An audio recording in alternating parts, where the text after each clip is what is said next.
Mapapanood nyo sa video na ito ang movie series ng DC Extended Universe mula sa Batman v Superman, Suicide Squad 1, Wonder Woman 1, Aquaman 1 hanggang Justice League Zack Snyder's Cut. Abangan ang mga shoutout natin sa dulo ng video. Huwag na natin patagalin pa at simulan na natin ang pelikula.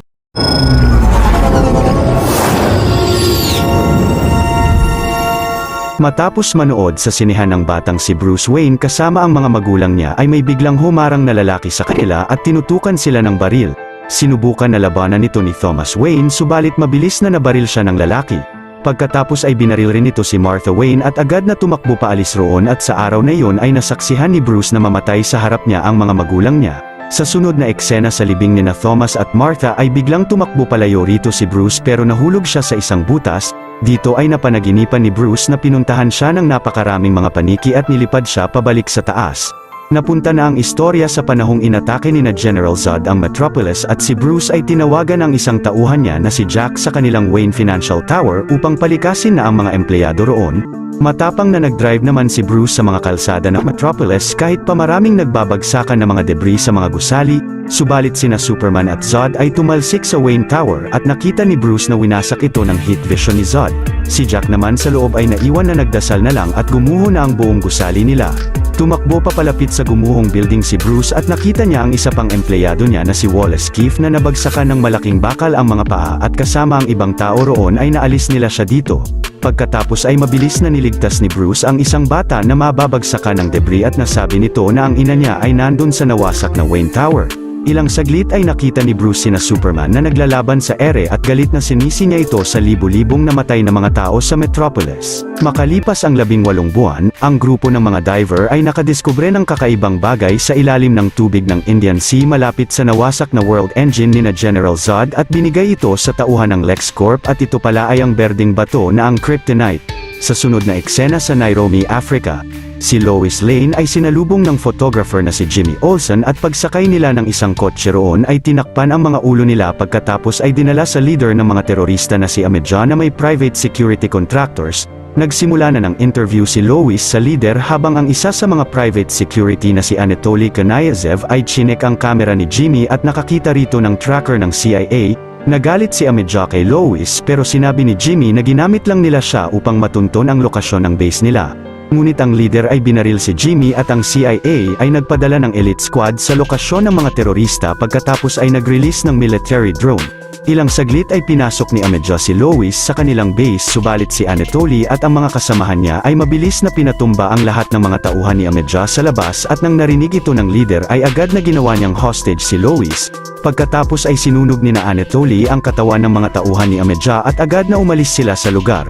Mabilis na pinigilan at winasak naman ni Superman ang missile pati ang drone ng CIA at si Amedja na hostage si Lois ay mabilis na inatake rin niya. Ilang saglit ay nakarating na sa base ang mga CIA agents na nakitang labis na nalulungkot ang mga asawa at anak ng mga sinunog na miyembro ng terorista na pinapalabas na kagagawan nito ni Superman. Sa sunod na araw ay nagsagawa ng hearing si Senator June Finch sa Washington DC patungkol sa nangyari. Ang statement rito ng witness na si Kahina Ziri ay inatake at sinunog raw ni Superman ang buong tauhan ni Amedja kasama ang mga magulang niya. Dahil rito ang senator ay napagdesisyonan na si Superman ang responsable sa nangyari at planong papuntahin siya roon. Kinagabihan sa Gotham City, ang dalawang pulis ay rumesponde sa isang bahay kung saan nagaganap ang malaking human trafficking. Dahil sa gulat ay pinagbabaril ng pulis si Batman pero agad na nakaalis siya roon at iniwan na nakagapos ang kriminal na si Cesar Santos at nilagyan pa niya ito ng bat brand sa dibdib.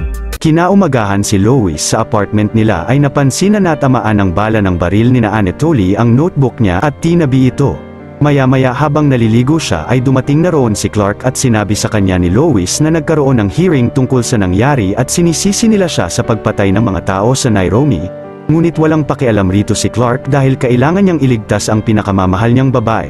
Si Lois naman ay nangangamba kung posible bang magtagal ang relasyon nila habang si Clark ay patuloy na nagliligtas ng mga tao bilang si Superman.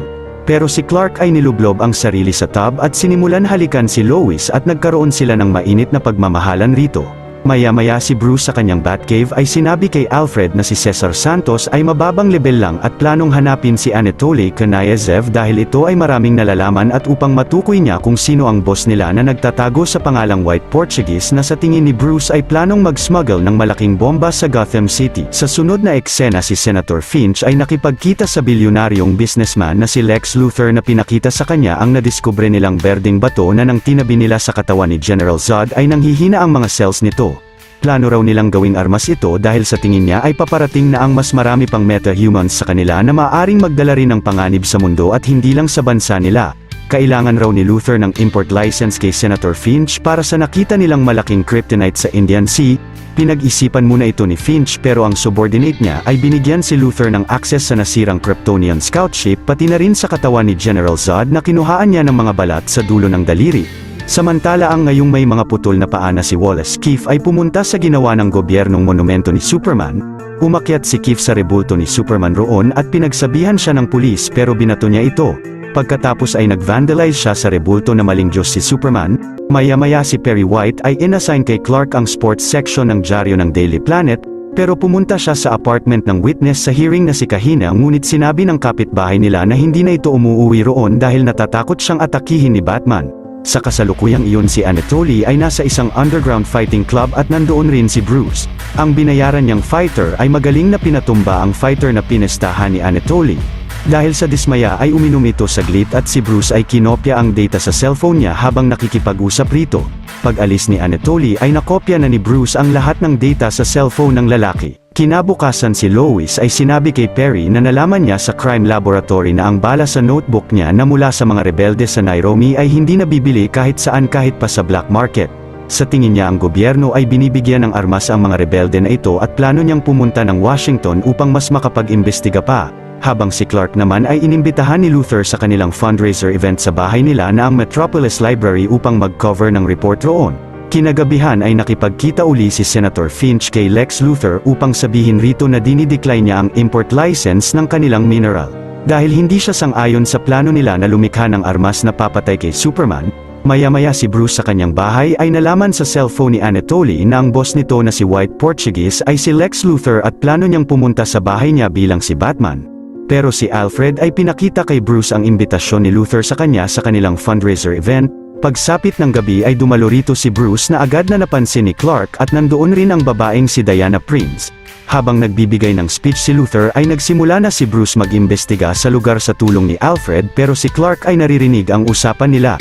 Ilang saglit ay natunton na ni Bruce ang databank sa bahay ni Luthor at naglagay dito ng transmitter upang kumuha ng mga data. Bumalik sa event si Bruce at nilapitan siya ni Clark na kunwaring ini-interview siya patungkol kay Batman na nasa ibabaw raw ng batas. Pero sumagot si Bruce na ang Daily Planet ay parang hipokrito sa paglathala ng mga magagandang balita patungkol kay Superman na isang malaking panganib sa sangkatauhan. Pagkatapos ay umalis na roon si Bruce at sinundan siya ni Clark ngunit nakapanood siya ng balita sa TV na may taong nasa panganib kaya't agad na umalis siya ng event. Si Bruce naman ay nakitang nawala sa database ang transmitter niya na nakuha pala ni Diana Prince, hinabol niya siya pero nagawa ng makasakay ni Diana ng kotse at umalis roon. Samantala si Superman ay naligtas na ang babae sa sunog at ang lahat ng tao sa lugar ay tinuring siyang Diyos.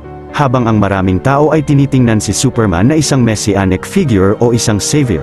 Ang iba naman ay sinasabing dapat ay sumunod siya sa mga batas sa mundo bago kumilos, pero ang iba ay may teoryang marahil si Superman ay isang simpleng nilalang na gusto lang gumawa ng tama at tumulong sa tao. Si Senator Finch ay sinabi sa isang interview na dapat na magligtas si Superman ng mga tao pero dapat na wag siyang kumilos sa pansariling kagustuhan lang.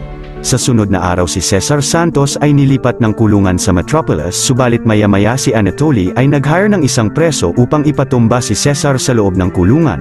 Habang si Keefe ay pinalaya na dahil may nagpiyansa raw sa kanya, pag-uwi niya ng apartment ay pinuntahan siya ni Luthor roon at binigyan ng high-tech na wheelchair upang tumistigo sa hearing sa Washington laban kay Superman.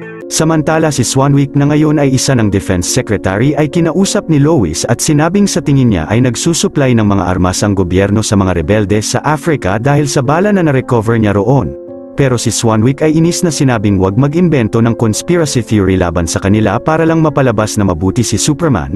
Kinagabihan si Diana na nasa isang malaking museum event ay pinuntahan ni Bruce upang kunin sa kanya ang transmitter niya. pero sinabi ng babae na hiniram lang niya ito dahil may larawan si Luther na nais niyang makuha pero hindi niya ma-access ang data dahil may military-grade encryption ito at nasa trunk na ng kotse ni Bruce ang transmitter. Pagbalik niya sa kanyang Batcave ay sinubukan niya itong i-hack ngunit sobrang tagal, nakatulog at nanaginip si Bruce bilang si Batman sa isang post-apocalyptic na panahon. Humarap siya sa isang grupo ng mga rebelde kasama ng mga tauhan niya upang kunin rito ang kryptonite. Subalit nalinlang siya ng mga ito at mabilis na pinagbabaril ng mga rebelde ang karamihan sa mga tauhan niya sa labas. Si Bruce naman ay agad na kinalaban ang mga miyembro ng rebelde sa loob ng truck. Pagkatapos ay nakipagbarilan at buong lakas na nakipaglaban si Batman sa labas ng mas marami pang rebelde at hindi nagtagal ay dumating na rin sa lugar ang mga halimaw na ang mga parademons upang atakihin sila. Ilang saglit lang ay nagawang pagtulungan si Bruce ng mga kalaban at napabagsak siya. Paggising ni Bruce ay bihag na siya pati ng mga kasamahan niya ng mga rebelde at hinarap sila ng masamang bersyon na Superman. Madaling pinatay niya ang mga kasamahan ni Batman gamit ang kanyang heat vision at tinanggal ang maskara ni Bruce. Sinabi ni Superman sa kanya na hinayaan niyang mamatay si Lois at pinatay na rin siya ni Superman. Pagkatapos ay sinabi sa kanya ng mula sa future na si Flash na si Lois Lane ang susi at kailangan niya silang mahanap. Biglang nagising na si Bruce at nakita niyang tapos na ang decryption ng data ni Luther at nalaman niya rito na ang White Portuguese pala ay isang barko.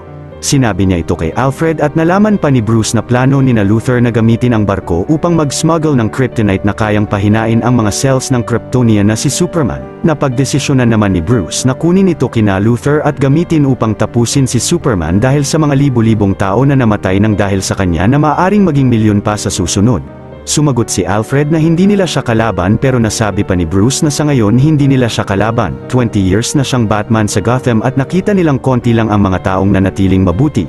Sa kasalukuyan na iyon si Clark ay nakatanggap ng mga litrato ni Santos na pinatumba sa kulungan dahil sa Bat brand sa dibdib niya at lumalabas na si Batman ang naghahatol ng kamatayan sa mga kriminal sa kulungan sa pag-iwan niya ng mga marka sa kanila. Pagkatapos ay pumunta siya sa kulungan sa Metropolis kung saan dinala si Santos at nakaharap niya dito ang asawa ng lalaki na may labis na galit kay Batman na tila nagbigay ng hatol ng kamatayan sa asawa niya at sinabing kamaulang ang makakapigil rito. Pagsapit ng gabi ang White Portuguese ay nakarating na sa daungan ng Metropolis at binaba na dito ang kryptonite, pero nandoon na si Batman at nang nalagay na sa truck ni na Anatoly ang mineral ay nilagyan niya ito ng tracker. Umalis na sina Anatoly sa daungan at lumabas si Batman roon sakay ng kanyang Batmobile at binangga ang isang kotse ng kalaban. Hinila ni Bruce ito at pinatalsik sa isa pang kotse ni na Anatoly ngunit ang isa pang kotse ay pinagbabaril siya ng machine gun. Madaling napasabog ito ni Batman sa daan at patuloy na hinabol niya sina Anatoly hanggang ang isang kotse nila ay bumangga sa isang oil truck na sumabog ng malakas.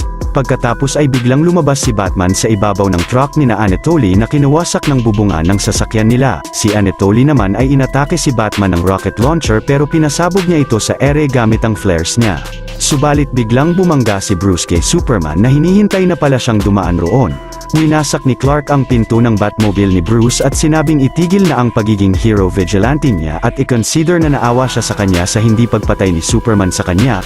Tinanong naman siya ni Batman kung dumudugo ba siya pero agad na umalis na roon si Clark. Sa sunod na eksena sakay ng wasak na Batmobile ni Batman ay bumalik na siya ng Batcave at nalaman niya rito gamit ang transponder niya ay nadala na sa LexCorp Research Park ang kryptonite. Samantala si Lois ay inabot kay Secretary Swanwick ang bala dahil alam niyang hindi ito naniniwala na masama si Superman. Kinaumagahan si Senator Finch ay inanunsyo sa publiko na iniimbitahan niya si Superman sa kanilang hearing sa Washington upang malaman ng lahat ang panig niya patungkol sa nakaraang nangyaring krimen. Sa sunod na araw si Kahina Ziri sa bus ay nakita si Anatoly sa tapat ng apartment nila pagkatapos ay pumunta siya sa opisina ni Secretary Finch upang aminin na hindi totoo ang mga nasabi niya sa hearing. Agad na sinabi ito ng senador sa kanyang subordinate na binayaran at pinagbantaan lang ni Luther si Kahina upang tumistigo laban kay Superman. Samantala si Lois ay nakipagkita uli kay Swanwick at nalaman niya na ang bala ay galing sa LexCorp at ang mga rebelde sa Africa ay ang kanyang private security contractors. Ang ambush roon ay upang palabasin na kagagawan yun ni Superman dahil alam ni Luther na darating siya sa lugar para sa kanya. Maya-maya si Kahina ay walang kamalay-malay na sinusundan na pala siya ni Anatoly at nang pasakay na siya ng tren ay mabilis na tinulak siya rito ng lalaki. Hindi nagtagal ay pumunta na si Superman sa hearing sa Washington DC at humarap sa mga senador rito at nandoon si Keith upang maging witness laban sa kanya. Subalit habang nagbibigay ng speech si Senator Finch ay napansin niyang may masamang plano roon si Luther. Biglang sumabog ang wheelchair ni Keith na umabot ang impact sa malaking parte ng gusali at nasawi ang lahat ng nasa silid. Maya-maya ay tumulong si Superman maglabas ng mga sugatan sa insidente at nakita niyang sobrang daming nasaktan at mga namatay sa pagsabog mula sa kabilang mga silid. Pagkatapos ay mabigat ang kalooban na umalis si Clark roon.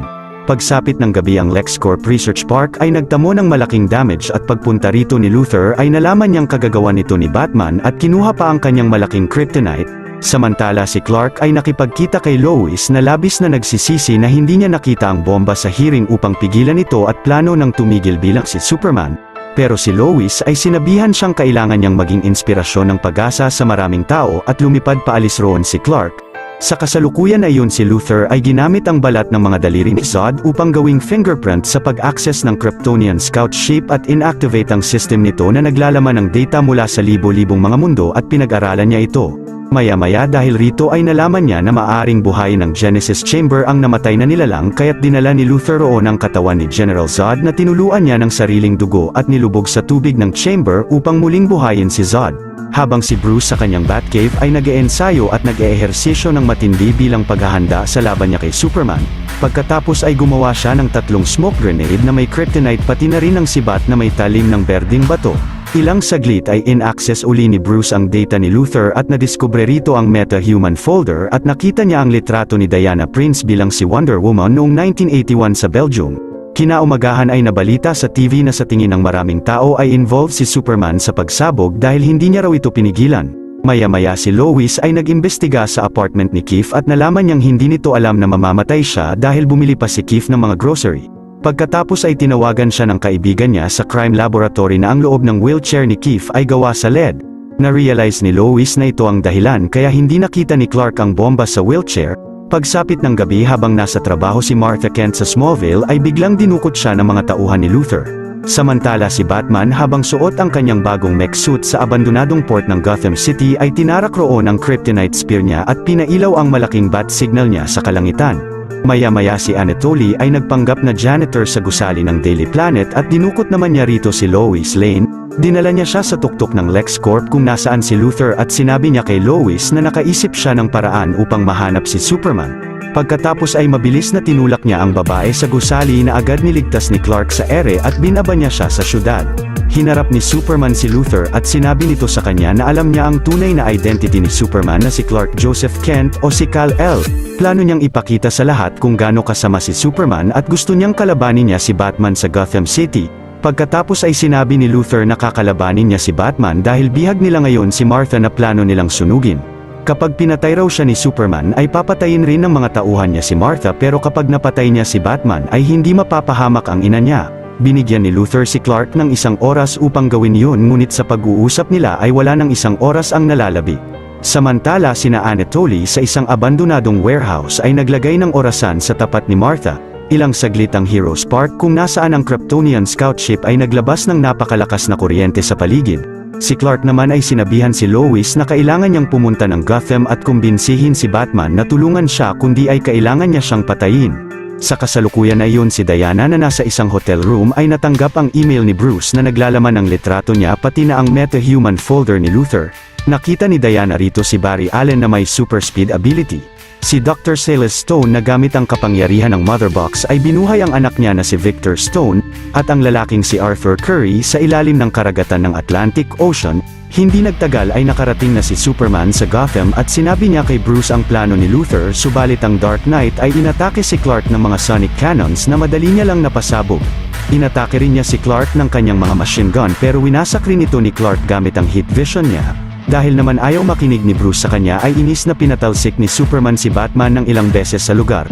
Pagkatapos ay hinampas niya siya ng malakas sa isang gusali roon pero si Batman ay nagpausok ng lead smoke bomb at binaril si Clark ng kryptonite smoke grenade. Dito na nagsimula na labis na manghina si Superman at nang nilabanan niya si Batman ay sobrang daling na overpower na niya siya at hinulog pa siya sa loob ng gusali. Pinagpatuloy na buong lakas na gulpihin rito ng Dark Knight si Superman ng maraming beses hanggang sa bumalik na ng bahagya ang lakas ni Clark at nahampas siya sa pader. Matapang pa rin na pinagsusuntok ni Batman si Clark pero bumalik na ng tuluyan ang lakas ng Man of Steel at agad na inatake siya at hinagis ng malakas. Patuloy na inatake siya ni Clark pero nagawa niya siyang mabaril uli ng kryptonite smoke grenade ngunit nawasak ang kanyang helmet. Nang hinauli rito si Clark at galit na pinalo ni Bruce sa kanya ang isang lababo roon at hinulog siya sa gitna ng abandonadong gusali, pagkatapos ay malakas na hinampas ni Batman si Superman sa maraming poste. Samantala si Lois ay sinabihan si Perry na kailangan niya ang chopper nila upang pumunta ng Gotham. Si Bruce naman ay kinuha na ang kryptonite spear niya at gamit ito ay sinugatan niya ang mukha ni Superman. Ilang saglit si Lois ay nakababa na ng lugar kung nasaan sina Clark at nang tatapusin na ni Batman si Superman ay sinabi niyang huwag niyang hayaan na mamatay si Martha. Nagtaka rito si Bruce at inakalang ginagamit lang ni Superman ang pangalan ng kanyang ina na si Martha Wayne at tinanong sa kanya kung bakit niya nasabi ito. Hanggang sa dumating na roon si Lois na agad sinabing si Martha ang adoptive na ina ni Clark. Labis na ikinagulat ito ni Bruce at inis na tinapon niya ang sibat dahil na-realize na niyang hindi panganib sa sangkatauhan si Clark. Sinabi naman ni Superman na si Luthor ay gustong papatay siya sa kanya kapalit ng buhay ng ina niya. Nasabi ni Lois na si Lex ay malamang ay nasa scout ship kaya't nagkakaroon ng malaking power surge roon. Naisipan ni Bruce na papuntahin si Clark sa scout ship at pinangakuan niya siya na ililigtas ang ina niya na si Martha. Pagkatapos ay sumakay na si Bruce ng kanyang Batwing jet at si Clark ay lumipad na paalis ng Gotham. Si Alfred ay agad na nahanap ang lokasyon ni na Anatoly mula sa cellphone nito at agad na pinuntahan ito ni Bruce habang si Lois ay tinapon sa kalapit na lawa ang kryptonite spear. Sa kasalukuyan na iyon si Anatoly ay naghanda na sunugin si Martha pero nakarating na roon si Bruce at agad na pinasabugan ang mga kasamahan nito sa labas. Pagkatapos ay pumasok na ng warehouse ang Dark Knight at si Alfred ay kinontrol na ang Batwing jet niya. Ang mga kasamahan ni Anatoly sa loob ay nag-aabang na kay Batman pero biglang lumabas siya sa ilalim nila at pinasabog ang mga baril nila. Magaling na nakipaglaban si Batman sa lahat ng mga private security army rito ni Luthor gamit ang kanyang high-level combat skill at ng mga high-tech na gadgets niya. Habang sina Anatoly ay nakaabang sa kabilang kwarto kasama si Martha, patuloy na nakipaglaban ng buong lakas at galing ang Dark Knight sa mga kalaban sa loob ng warehouse hanggang sa nagawa na niyang mapatumba ang lahat ng mga ito. Ang lalaking kasama ni Anatoly sa kabilang silid ay mabilis na inatake ni Bruce at binaril niya ang gas tank sa likod ni Anatoly at agad na niligtas rito si Martha. Si Superman ay nakarating na sa scout ship pero si Luthor ay nirelease na mula sa Genesis Chamber ang dambuhalang halimaw na nalikha niya na si Doomsday. Agad na kinalaban ito ni Superman pero mabilis na pinatalsik siya ni Doomsday sa labas ng gusali. Naglaban sila sa monumento ni Superman pero si Clark ay madaling nabubugbog ng malaking halimaw at hinagis ng malakas. Pagkatapos ay pinasabog nito ang isang helicopter roon at pumunta sa tuktok ng LexCorp na agad na nabalita sa buong syudad habang si Diana na nasa eroplano ay nakita ito. Si Doomsday naman ay inatake ng isang helicopter pero pinasabog niya rin ito. Agad na pinasabugan naman siya ng mas marami pang helicopter ng militar subalit nahigop lang ni Doomsday ang mga atake nila at pinasabog ito ng napakalakas sa gusali pati na sa syudad. Mabilis na inatake ni Superman ang malaking halimaw at nilipad sa kalawakan habang patuloy na pinagsusuntok ito. Ang presidente naman sa telepono ay pinagutos kina Secretary Swanwick na simulan na ang pag-activate ng nuclear missile nila upang atakihin ang halimaw habang nasa kalawakan. Si Clark na nakikipaglaban pa rin kay Doomsday sa kalawakan ay ilang saglit ay lumapit na sa kanila ang nuclear missile ng Amerika at pinasabog ito ng bida sa kalaban na umabot ang impact sa buong kalangitan ng Metropolis. Maya-maya ay bumagsak ng napakalakas ni Doomsday sa syudad habang si Superman sa kalawakan ay naiwan roon at nanghihina. Subalit dahil sa enerhiya na nahigop niya sa nuclear missile ay mas lalong lumakas ang halimaw at nagpasabog ng sobrang lakas na enerhiya sa Metropolis. Na-realize naman ni na Secretary Swanwick na sa tuwing inaatake nila ang halimaw ay mas lalong pinapalakas nila ito at hindi nila siya kayang patayin. Maya-maya nang lumapit si Batman kay Doomsday ay inatake siya nito ng kanyang heat vision na agad na naiwasan niya. Napansin ni Bruce na isa itong Kryptonian at ang spear sa Gotham ang makakapatay rito kaya't inatake niya ang halimaw at nagpahabol si Bruce sa kanya papunta sa syudad nila. Sa kasalukuyan na yun si Superman ay nasinagan na ng araw at unti-unti nang nanunumbalik ang lakas niya. Ngunit nagawang mapabagsak ni Doomsday ang Batwing jet ni Bruce sa Gotham at tatapusin na siya. Pero malakas na sinalag ito ni Diana o ni Wonder Woman at pinatalsik si Doomsday pagkatapos ay hinampas ito ni Superman sa isang gusali roon. Samantala si Lois ay naisipan na kunin ang spear sa lawa at sina Wonder Woman ay naghanda ng umatake kay Doomsday. Ngunit ang halimaw ay nagpasabog uli ng napakalakas na enerhiya sa lugar at si Lois ay na-stuck sa ilalim ng tubig dahil sa mga debris. Buong lakas na pinagtulungan kalabanin ng Man of Steel at ni Wonder Woman ang dambuhalang halimaw na si Doomsday, subalit nagagawang makalamang sa pakikipaglaban sa kanila nito. Si Lois naman sa ilalim ng tubig ay malapit ng maubusan ng hangin at si Superman ay matapang na nakipagsalpukan ng heat vision kay Doomsday pero nagawa siyang patalsikin ng kalaban. Agad na napansin ni Clark na nasa panganib si Lois at mabilis na inahon niya siya sa tubig, pagkatapos ay kinuha roon ang Kryptonite Spear. Ngunit labis na nanghina si Clark nang hinawakan ang armas kaya tinulungan siya ni Lois makaahon ng tubig. Ilang saglit si Bruce naman ang inatake ni Doomsday at magaling na iniwasan niya ang bawat mga atake nito. Matapang na nakipaglaban uli si Wonder Woman sa malaking halimaw at nagawa niyang putulin ang kanang kamay nito pero napatalsik siya ni Doomsday at nagpatubo siya ng spike sa kamay. Mabilis na ginapos ni Diana ang halimaw ng kanyang laso at si Clark ay naisipan na ibuwis ang buhay upang mapatay si Doomsday gamit ang sibat at maligtas ang mga taong mahal niya. Si Batman ay nagawang mabaril ang huling Kryptonite smoke grenade kay Doomsday at si Superman ay mabilis na sinaksak ang spear rito. Subalit nagawa siyang masaksak rin ni Doomsday at mas lalo pang binaon nito ni Clark sa kanya upang mabaon rin kay Doomsday ang sibat. Ilang saglit ay bumagsak na ang halimaw ngunit namatay rin rito ang Man of Steel na labis na ikinalungkot ni na Lois. Maya-maya ay sinugod ng mga elite army ang scout ship at nakita rito si Luthor na kaharap ang hologram ni Steppenwolf at ang tatlong mother box. Pagkatapos ay nahuli nila roon si Lex at kinulong sa Bellrive Penitentiary. Sa sunod na araw ang mga mamamayan ng Metropolis kasama sina Secretary Swanwick ay nagsagawa ng symbolic funeral para kay Superman nang walang laman ang kabaong niya at pinarangalan nila siya bilang isang sundalo. Habang sa Smallville ay ginanap ang burol ni Clark na dinaluhan ng mga dati niyang kaklase na sina Pete Ross at ng mga katrabaho niya sa Daily Planet. Maya-maya ay inabot ni Martha kay Lois ang envelope na planong ibigay sa kanya noon ni Clark at ito pala ay isang engagement ring. Sa sunod na eksena ay naglakad na ang lahat ng kamag-anak at kaibigan ni Clark papunta sa sementeryo at hindi nagtagal ay narating na nila ito at umalis na ang lahat pero nagpaiwan pa roon si Lois. Habang sina Bruce ay nasa di kalayuan ay sinabi niya kay Diana na kailangan nilang hanapin ang iba pang metahumans dahil pakiramdam niya ay kakailanganin nilang makipaglaban. Si Lois naman ay nagbuhos ng buhangin sa kabaong ni Clark at pag-alis niya sa sementeryo ay umangat ng bahagya ang buhangin sa kabaong. Kinagabihan sa Bellrive, si Luthor ay pinapatalikod ng isang bantay dahil kakausapin raw siya ng warden pagpasok roon. Pero pagtalikod niya ay biglang namatay saglit ang ilaw at nagpakita sa kanya si Bruce at sinabing binabantayan niya siya at plano niyang ikulong si Luthor sa Arkham Asylum. Subalit sinabi ni Luthor na nalaman ng mga kalaban ang pagkamatay ni Superman at paparating na sila sa Earth. Galit na sinuntok ni Bruce ang pader roon at agad na nawala. Dito na nagwawakas ang pelikula na ito at susunod naman ang Suicide Squad 1.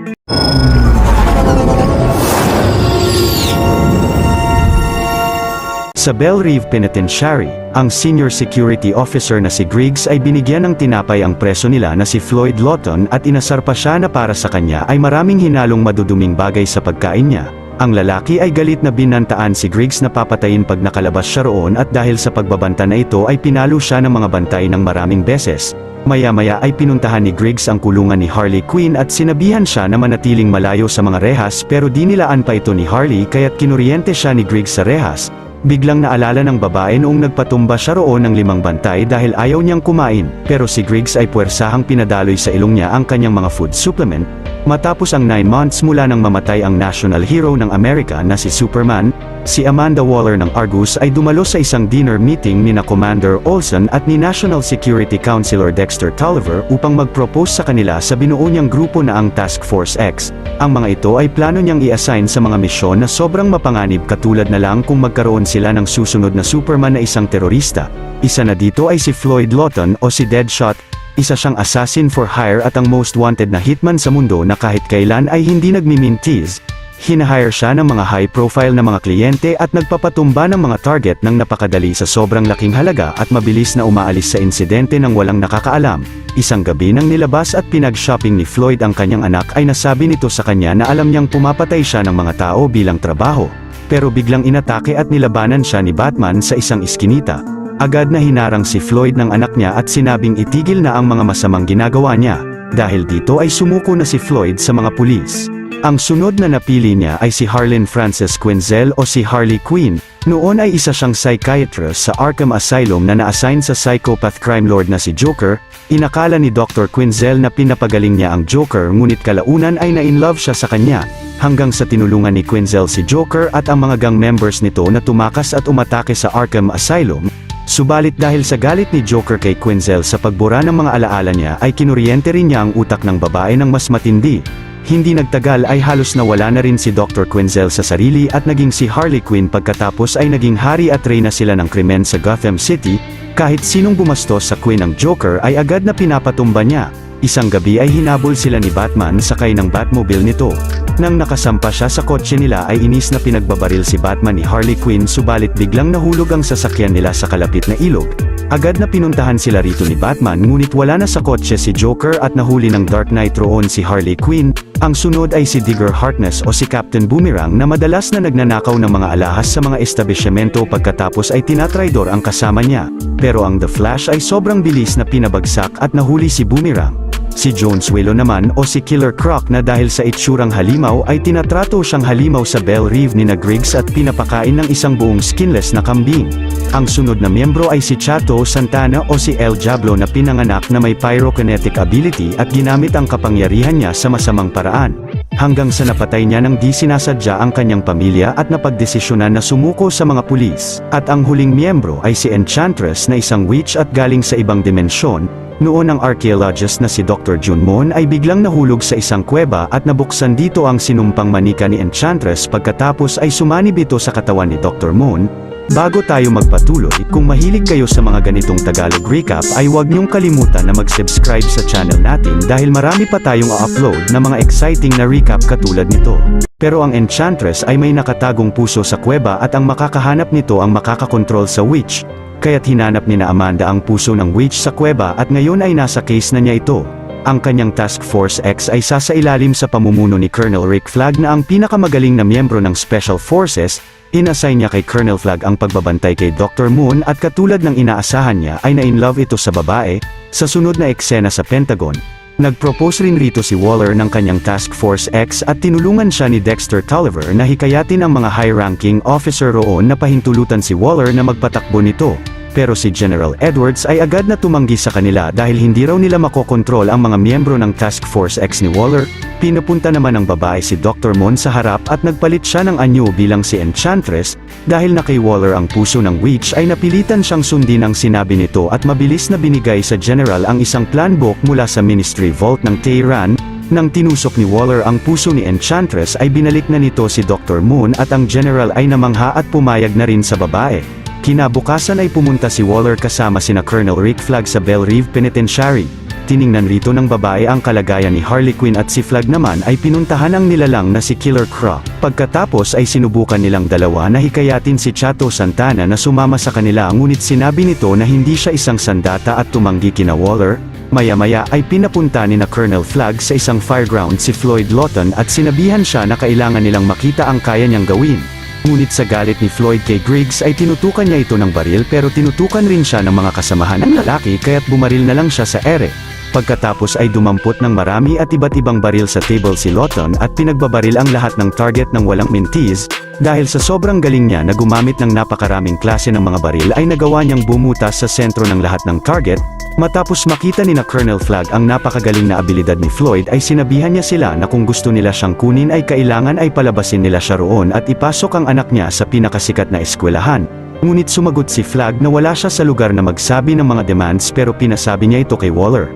Sa sunod na eksena ay inis na kinausap ni Colonel Flag si Waller na ayaw niyang makasama sa misyon ng Task Force X niya ng mga kriminal at baliw, pero sinabihan siya ni Waller na wala siyang magagawa dahil nasa kontrol niya ang kanyang girlfriend.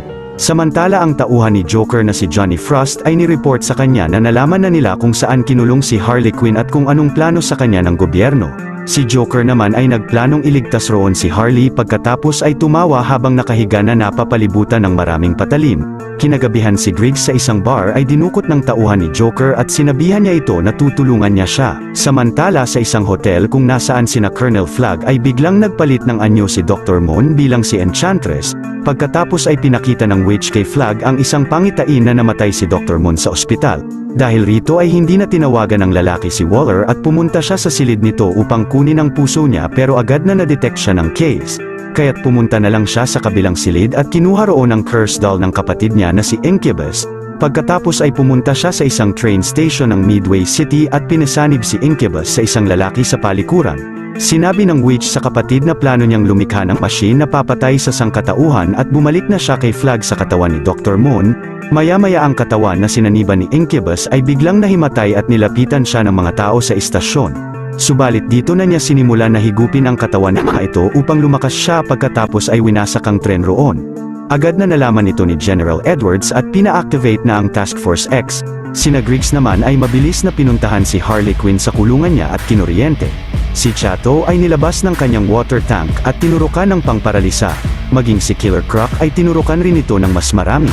At si Floyd ay sinugod ng mga bantay upang ilabas na ng kulungan niya. Ang mga maliliit na device na mula sa Van Crees Laboratory ay isa-isang ini-inject ng mga tauhan ng Bellrave sa mga leeg ni na Floyd.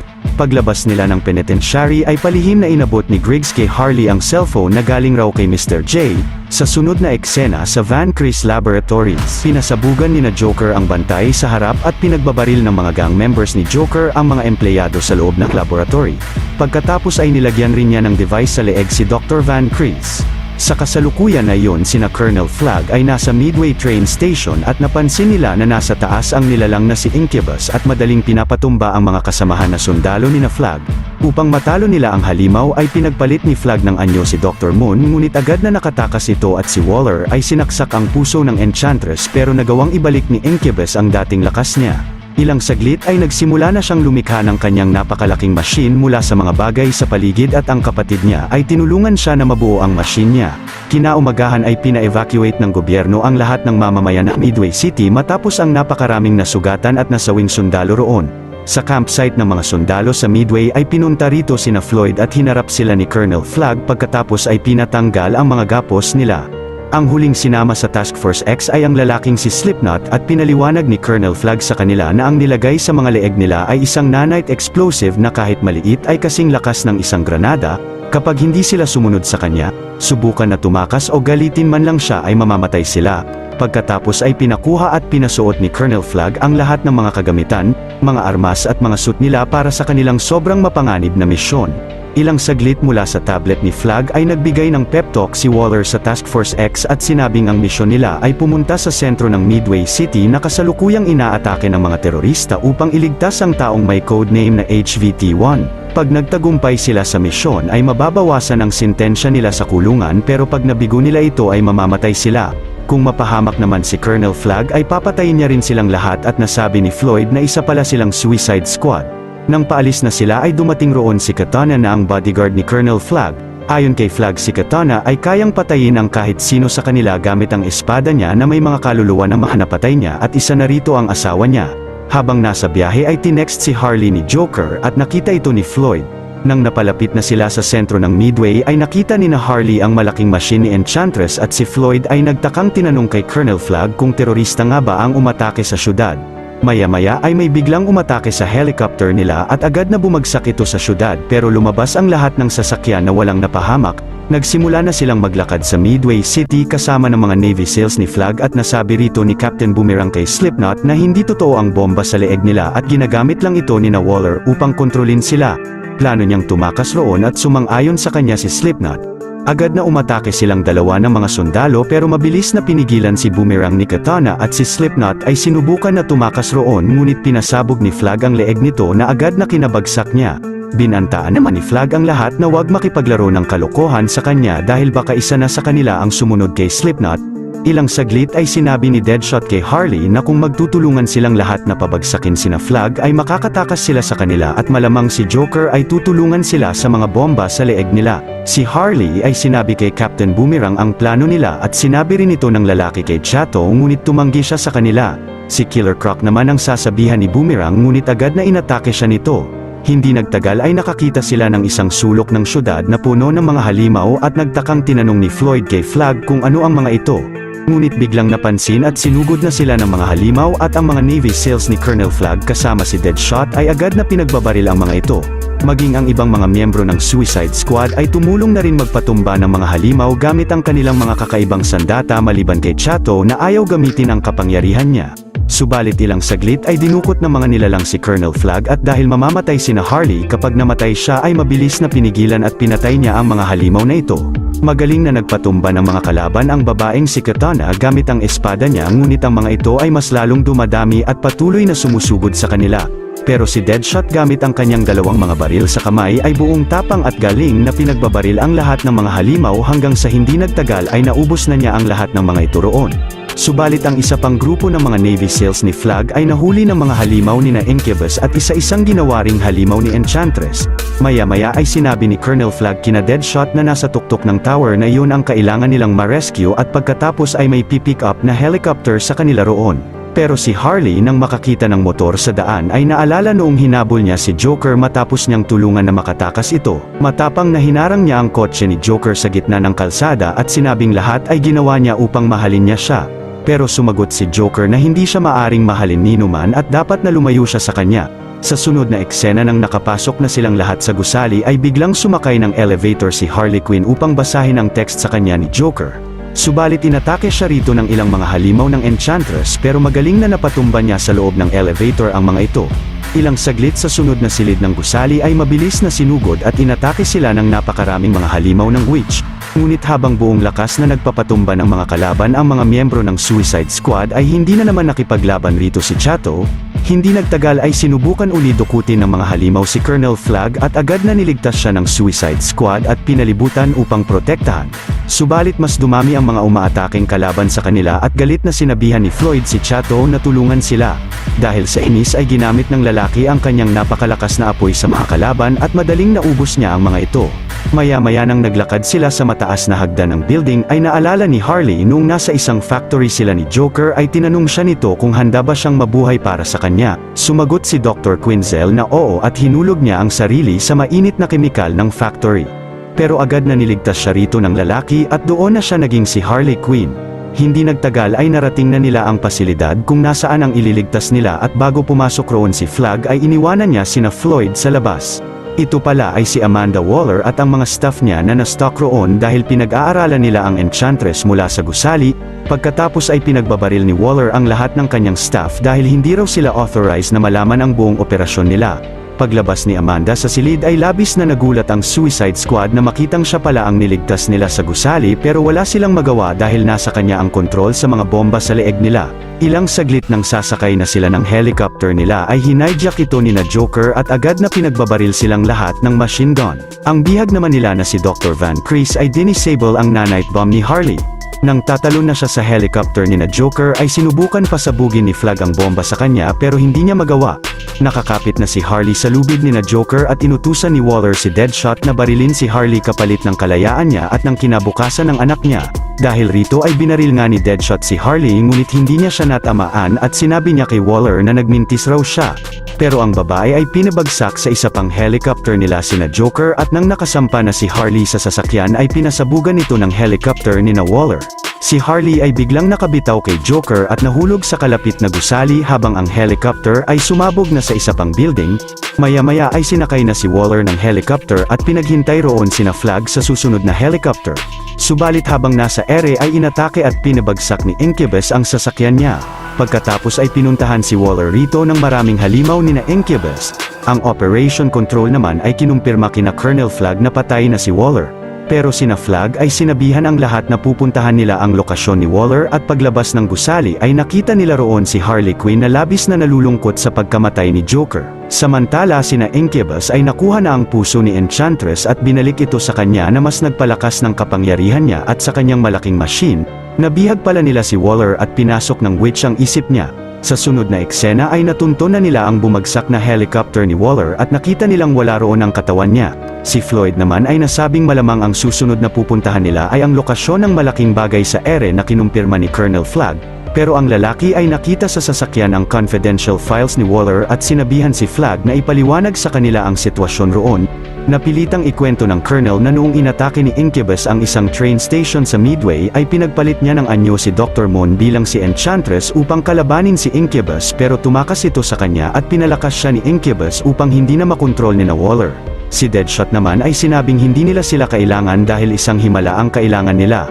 Pagkatapos ay pumunta siya sa kalapit na bar at sumunod sa kanya sina Harley pati na rin si Katana. Uminom sila rito ng alak at nasabi ni Chato sa kanila na pinili sila ni Waller kahit pa alam ng mga ito na mamamatay sila sa misyon. Nasagot ni Floyd na malamang ay sisisihin pa sila ng lahat sa buong pangyayari roon dahil mga masasamang tao sila. Hindi nagtagal ay pumasok na rin sa bar si Colonel Flagg at sinabing kailangan niyang pigilan ang witch upang mabalik niya si June at kung hindi ay katapusan na ng lahat. Pagkatapos ay winasak niya ang kanyang controller device at sinabing maaari na silang umalis roon. Binigay naman ni Flagg ang mga liham ng anak ni Floyd sa kanya at sinabing sinusulatan siya nito araw-araw. Dahil rito ay plano na ni Floyd na tulungan si Flagg na pigilan ang witch upang mapakita niya sa kanyang anak na isa siyang mabuting tao. Dahil naman wala nang ibang paraan na pigilan ang mga kalaban na wasakin ang mundo ay sumama na rin ang lahat kay Colonel Flagg. Ilang saglit ay nagpalipad ng drone si Captain Boomerang sa lokasyon ni Enchantress at sinabi ni Colonel Flagg sa lahat na ang ilalim ng gusali na yon ay may barado na tunnel kung saan nila maaring pasabugan ng malakas na bomba si Incubus. Ang Navy SEALs ay naghanda ng lumangoy sa tunnel at si Killer Croc ay nauna na sa kanila. Maya-maya ay narating na ni Colonel Flagg ang hideout ni Incubus kung saan tinayo at pinapalakas ni Enchantress ang kanyang machine. Ngunit agad na napansin nito sina Flagg na nagtatago sa sulok at sinimulan niyang magpakita ng mga pangitain sa kanila. Si Harley ay nakitang pinakasalan siya ni Joker at masayang nakabuo ng pamilya. Si Deadshot ay nagtagumpay na mapatumba si Batman sa isang iskinita. At si Chato ay nakapiling muli ang kanyang asawa at anak sa kanilang bahay. Pero si Chato ay sinabihan sina Floyd na hindi totoo ang mga pinakita sa kanila ng witch. Pagkatapos ay matapang na hinarap nilang lahat si Enchantress, ngunit lumabas na roon ang malaking nilalang na si Incubus at agad na inatake silang lahat. Pero buong lakas na nakipaglaban pa rin ang lahat ng miyembro ng Suicide Squad kay Incubus, subalit madali silang napapatalsik at napapabagsak ng nilalang. Hanggang sa nagalit na si Chato at pinakita na niya ang tunay na anyo niya na si El Diablo at kinalaban si Incubus upang ipunta ito sa spot kung saan nila papasabugin ang bomba. Ang isang sundalo naman ay na-set up na sa ilalim ang bomba, ngunit si El Diablo ay nanghihina na at nagawa ng ma-overpower ni Incubus. Sinabi niyang pasabugin na nila ang bomba at dahil wala ng ibang paraan ay pinasabog na nga ni Flagg ang bomba sa kanilang dalawa. Napatay nila si Incubus ngunit nalungkot ang lahat sa sakripisyo ni Chato. Subalit si Enchantress ay natapos na ang machine niya at sa pagpasok niya sa isip ni Waller ay nagawa niyang alamin at pabagsakin ang isang secret facility ng gobyerno pati na rin ang main satellite nila habang unti-unting kumakalat ang kapangyarihan ng machine nito sa buong mundo. Pagkatapos ay mabilis na inatake ng Enchantress ang buong Suicide Squad kasama sina Colonel Flagg at Katana. Ang bawat isa ay binigay ang buong lakas at galing na kalabanin ang witch at si Killer Croc ay nagawa pa siyang ibalibag. Nainis na si Enchantress at mabilis na tinanggal niya ang mga armas nilang lahat. Pagkatapos ay sinabi niyang ito na ang huling pagkakataon nila na sumali sa kanya o mamatay na lang. Si Harley naman ay napagdesisyonan na sumama sa witch dahil ayaw rin naman sa kanya ng mundo at tinanong si Enchantress kung mababalik niya ba si Joker. Sumagot ang witch na magagawa niya yun kung luluhod lang siya sa kanya, pero si Harley ay dinampot ang espada ni Katana at hiniwa ang dibdib ng witch at kinuha ang puso niya.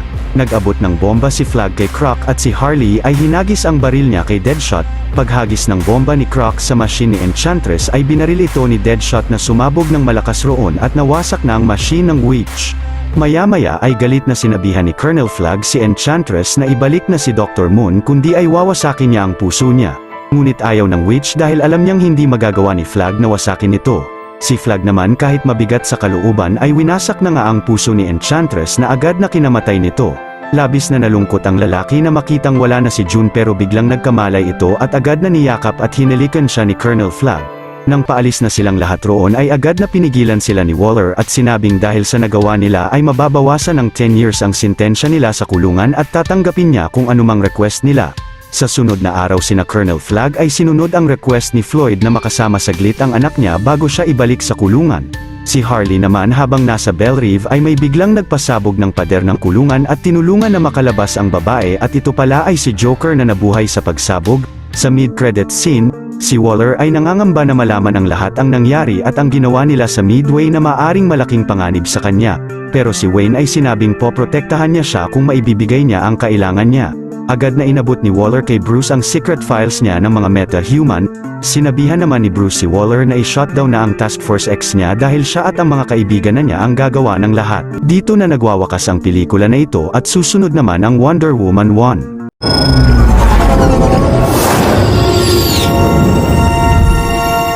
Sa Paris, France sa Louvre Museum nagtatrabaho si Diana Prince bilang antique curator at ilang saglit ang van ng Wayne Enterprise ay nag-deliver sa museum nila ng isang package. Inabot ito ng katrabaho ni Diana sa kanya na naglalaman ng orihinal na litrato niya noong World War I.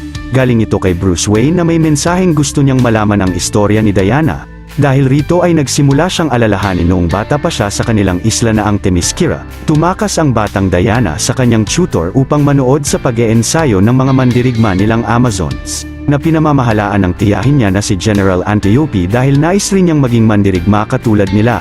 Nang nakita si Diana roon ng tutor niya ay tumakbo uli siya palayo at tumalon sa isang gusali. Pero nahawakan si Diana ng ina niya na ang reyna ng Themyscira na si Queen Hippolyta at planong ibalik siya sa eskwelahan. Sinabi ni Diana na mas gusto niyang mag-training at si Antiope ay sinabihan ang kapatid na sa tingin niya ay handa na si Diana rito at maaari niya siyang turuan ng mga basic skills upang maprotektahan ang sarili kapag dumating ang araw na may sumakop sa kanila. Pero sinabi ng reyna na malaki ang tiwala niya sa galing ni Antiope at ng mga mandirigma nila. Bata pa si Diana at ayaw niyang mag-training ito. Kinagabihan ay pinilit pa rin ni Diana sa ina na mag-training siya pero sumagot ito na sobrang importante siya sa kanya. Dahil ang reyna mismo ang humulma sa kanya noon mula sa clay at hiniling kay Zeus na bigyan siya ng buhay. Pagkatapos ay bilang bedtime story ni Diana ay kinuwento ng ina sa kanya na noong unang panahon ang hari ng mga Diyos na si Zeus sa Mount Olympus ay lumikha ng mga tao na pamamahalaan nila. Ang mga ito ay namuhay ng tapat at mabuti subalit kalaunan ang anak ni Zeus na si Ares na ang God of War ay nagselos sa mga tao, kaya't nilason niya ang isip ng mga ito upang mag-away-away pero ang mga Diyos ay nilikha ang mga Amazon upang kontrahin ang manipulasyon ni Ares sa mga tao at impluwensyahan sila ng pagmamahal. Subalit hindi nagtagal gamit ang mga tao ay naalipin sila ni Ares pero si Hippolyta ay nagpasimula ng revolusyon upang makalaya sila sa pagkaalipin. Si Ares naman ay kinalaban at pinatay isa-isa ang lahat ng kapwa niya Diyos, pero si Zeus na kahit nagtamo ng matinding sugat ay nagawang mapabagsak ang anak. Alam ni Zeus na babalik ang God of War kaya't lumikha siya ng isla para sa mga Amazons at nag-iwan rito ng sandata na makakapatay kay Ares at ang isla ay tinago ni Zeus mula sa kanya. Pero nang mas lumalim na ang gabi ay tumakas ang batang Diana ng kanyang silid upang makipagkita sa tiyahin niya at pasikretong mag-training kasama siya. Sa sunod na araw ay pinunta ng reyna si Diana sa kanilang espesyal na tower kung saan nakatabi ang mga items na binigay sa kanila ng mga Diyos noon at isa na rito ang espada na ang God Killer. Patuloy na nagsanay naman si Diana ng palihim kasama si General Antiope hanggang sa naging dalagita na siya at masipag na nagsasanay pa rin. Ngunit nalaman na ng reyna ang pag-eensayo ni Diana na ikinagalit niya kay Antiope, pero sinabi niya sa kapatid na buhay si Ares at malamang babalikan niya sila, kaya't upang maprotektahan nila si Diana mula rito ay kailangan nila siyang pag-ensayuhin. Pumayag na ang reyna sa kanya at napunta na ang panahon sa taong 1918 na nasa wastong edad na si Diana. Pinag-training siya ni Antiope kasama ng iba pang mga Amazon warriors nila ng 10 times na mas mabigat na pag-eensayo, upang mas mahigitan sa galing ni Diana si Antiope dahil sa utos ng reyna. Dito ay magaling na natatalo ni Diana ang mga ito pero nang si General Antiope na mismo ang nakipaglaban sa kanya ay nakakalamang siya kay Diana, hanggang sa sinalag niya ang mga gauntlet niya sa kanya at tumalsik si Antiope ng napakalakas. Nagpasensya si Diana sa tiyahin at pumunta sa tabing dagat at dito na niya nakita ang isang military plane na lumampas sa energy field at bumagsak malapit sa isla nila. Ang piloto ng eroplano na si Captain Steve Trevor ay na-stuck sa sasakyan at nawala ng malay. Pero si Diana ay tumalon ng dagat at agad na niligtas si Steve upang dalhin sa pampang. Nagkamalay na dito si Steve at si Diana ay namangha na makakita ng lalaki sa unang pagkakataon. Samantala sa labas ng Themyscira ay pinaghahanap ng mga German soldiers si Steve. Ilang saglit kahit pa sobrang kapal ng usok roon ng isang sundalo ay nakita sa tubig ang parte ng eroplano ng lalaki. Pagkatapos ay nadiskubre nito ang isla ni Diana at nakita si Steve roon. Agad na pumasok ang isang hukbo ng German soldiers sa Themyscira at ang reyna kasama ng mga Amazon warriors ay inatake ng mga nag-aapoy na palaso ang mga German sa bangka nila. Subalit nagawa na nilang makababa ng pampang at gamit ang kanilang mga baril ay nakapagpabagsak sila ng ibang mga Amazons. Dumating na roon ang grupo ni Antiope at pinana ang iba pang mga kalaban habang ang iba naman ay magaling na nagpatumba ng mga ito gamit ang iba't ibang mga armas nila. Ilang saglit si Steve ay umatake at nagpabagsak rin ng isang German at gamit ang sandata nito ay bumaril siya ng mga kalaban. Magaling na napatumba naman ni General Antiope ang 3 German soldiers ng sabay. Maging ang Amazon Queen ay buong lakas na nakipaglaban na rin sa mga sundalo, pero nang nakita ni Antiope na babarilin si Diana ay agad na hinarang niya ito. Habang nag-aagaw buhay ay may nasabi siya kay Diana patungkol sa Godkiller at iyon na raw ang oras pero nawala na rin siya ng buhay sa bisig ni Diana. Labis na ikinalungkot ito ng mga Amazons at ng Reyna pagkatapos ay tinanong nila si Steve kung bakit suot niya ang parehong uniform ng mga kalaban at saan siya nanggaling. Pero ang lalaki ay ayaw magsabi ng kahit anong impormasyon sa kanila at dahil rito ay dinala ng mga Amazon si Steve sa kanilang palasyo. Habang nakapulupot rito kay Steve ang lasso of Hestia na magpapasabi sa kanya ng katotohanan ay tinanong siya ng Reyna kung ano ang misyon niya. Nasabi ni Steve na isa siyang British spy na nagpanggap na piloto sa German Army at pumunta sa isang sikretong pasilidad ni General Ludendorff kung saan gumagawa ang mga German ng mga bagong sandata sa tulong ng scientist na si Dr. Isabel Marrow o mas kilalang si Dr. Poison. Nakita ni Steve rito na lumilikha ng poison gas ang doktor pero hindi pa ito tapos. Upang pigilan sila ay kinuha ni Steve ang notebook ni Dr. Poison at umalis roon ngunit agad na napansin siya ng babae at pinahabol sa mga sundalo nila.